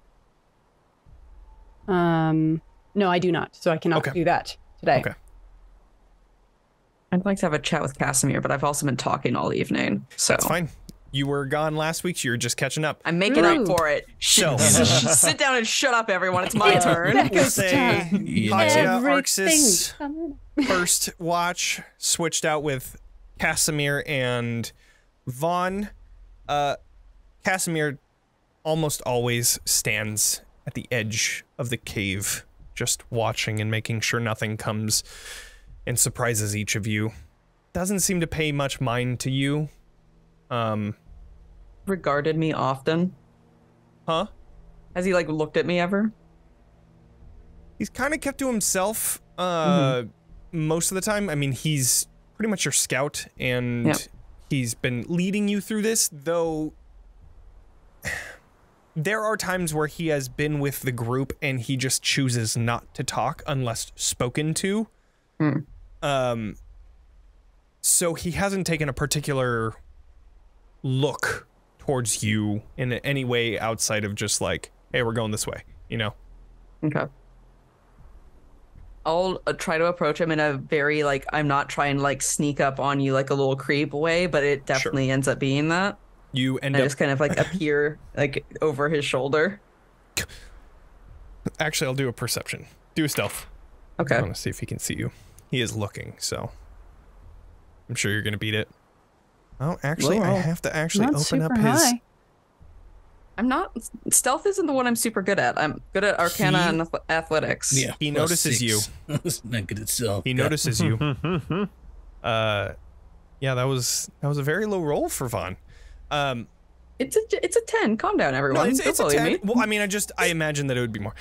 Okay, so he notices you as you come up, and he looks through his cowled hood. I feel like I owe you an apology and an introduction. We haven't met before, so I thought it would be more appropriate. I understand it's late into our travel for me to do as such, but bless you. I am Vaughn. Casimir. And he puts out his hand. I will shake it. You've been a very lovely scout. I haven't traveled with many scouts before. I understand that you're a wizard, which is very a useful, beneficial skill and a lovely trade. I've read a lot about wizardry and the things of that kind of ilk. What is going on? I'm just talking. I'm making conversation.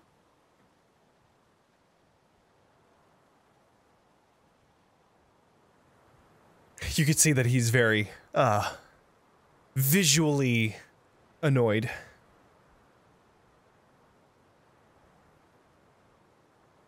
Can we not? I suppose we don't have to. I just noticed that you were kind of, like, you looked a little alone when we were all in group meetings, and I thought I would be the first to perhaps invite you to be a friend if you are looking for a friend in this kind of encounter. I'm not looking for friends. I'm looking for allies. Well, I can offer that as well. I've been ally zoned before, so I will be there. I can assist you with any preparation of spells or gathering of materials if those are things you could be interested in. I do have a collection of very poisonous berries and flowers.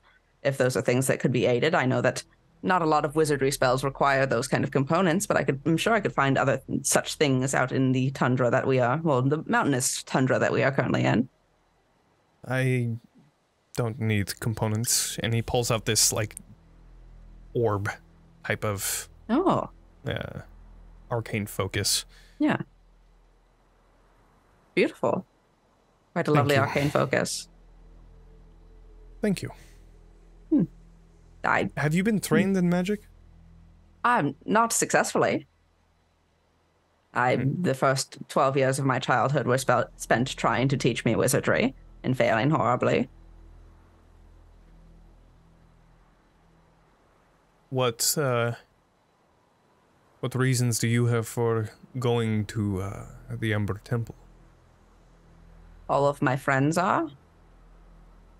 I have not thought of reasoning past that. We're kind of all on the task to kill my brother, so I've assumed that I would accompany along. I suppose he's not my brother. That was a new revelation. Why do you want to kill your brother?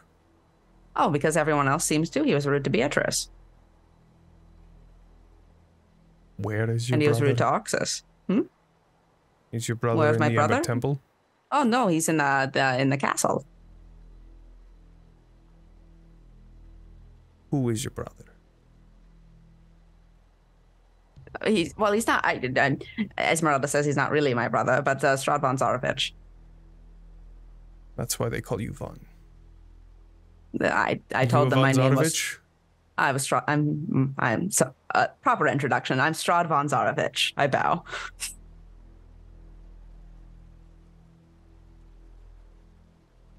I thought you were fucking with me. I try not to often fuck with people. Probably should have warned him about this one. If I have disconcerted you, I can go walk away.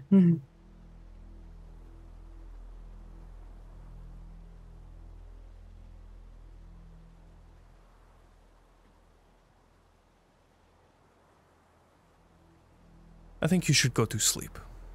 And I need you to do a wisdom saving throw. Hold please.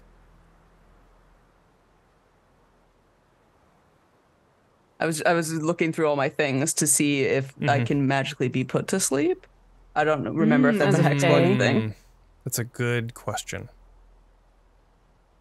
Because I'm a fae, so I don't. He is not making you go to sleep. He is suggesting that you go to sleep. He is casting suggesting I go to sleep. Okay. On you. So this is a charm effect. I don't know if you have any resistance to that. I feel like I should, but I don't. I feel like you should as well, but yeah, that is. I do not. Okay. So, a wisdom save, you said? Correct. Okay. No. Good night. You feel this sudden urge rush over your body. You feel just extremely tired. And the words that he speaks are just so true. Yeah. You need to go to sleep right now. All right. I will go take a little nap. I was supposed to help you keep watch, but that's all right. No. I was going to ask you questions, but it's okay. You can look at the amulet later. I pass out. He goes to Katya, waking her up. Oh. Is it my turn? Didn't I already? You already went. What? I have a question for you. Yes. What's the matter? Something wrong? He points over towards Vaughn. I sit up. Why is this person telling me that their brother is Strahd von Zarovich? What have you gotten me into? And I need your next words to be a true statement. Listen, I'm not going to get very far if I try to deceive you. Even I know that. Vaughn is... They come from a very unique circumstance. I don't know if they're actually related or not. Don't know the family tree. They came from a witch named Baba Lysaga. Oh. Okay. They helped us kill her, and they are helping us kill Strahd. They harbor no allegiance to the Dark Lord. You can trust me on that one. I have to tell you, if you were to say anything outside of that, I would have killed them. But I'm glad that I didn't have to.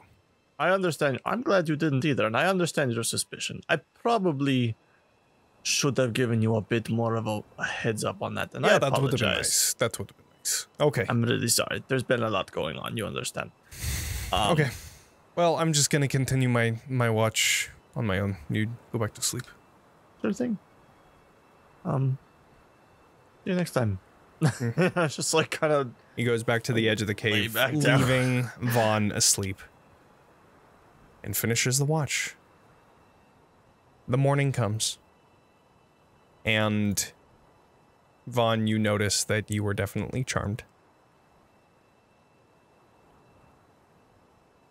However, it is the morning. You all pack up your things and continue down this road. A mere few hours before you come to a fork in the road. And as you come here, Casimir looks back and says, "It is good that you brought me with you. Had you chosen the wrong path, you may have ended up in the dark mists without realizing it. And then fell to your demise." You look down the southern path and see a roaring blizzard of clouded mist. And it is difficult to see where the mist wall is because it all just blends together. Regardless, you follow Casimir up the northern road.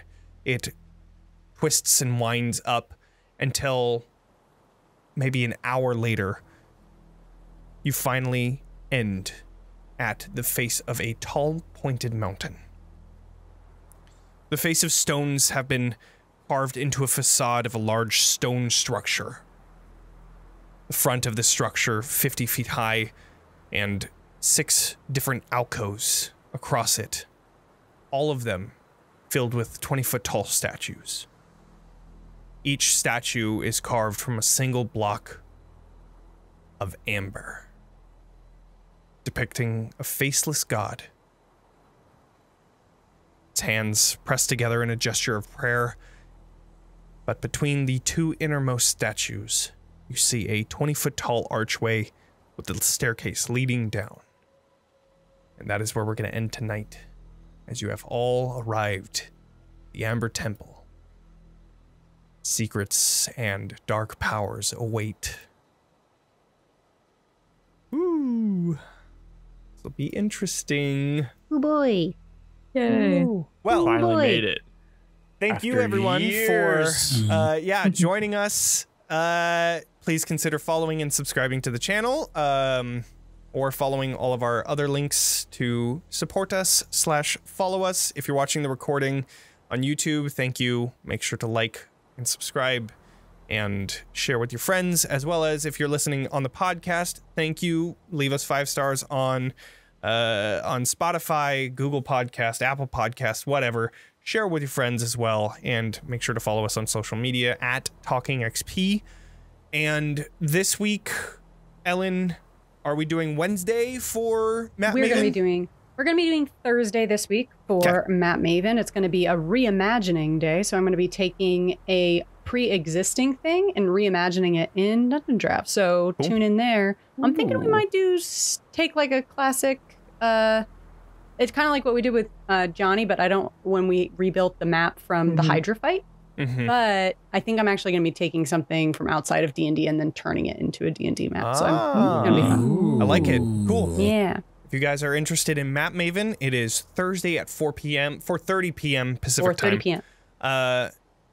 It's gonna be great. I'm sure you have a lot of awesome plans. But with that, thank you all again for joining us. Make sure to level up, and we will see you all next week for Ravenloft Misfits, and Thursday for Matt Maven.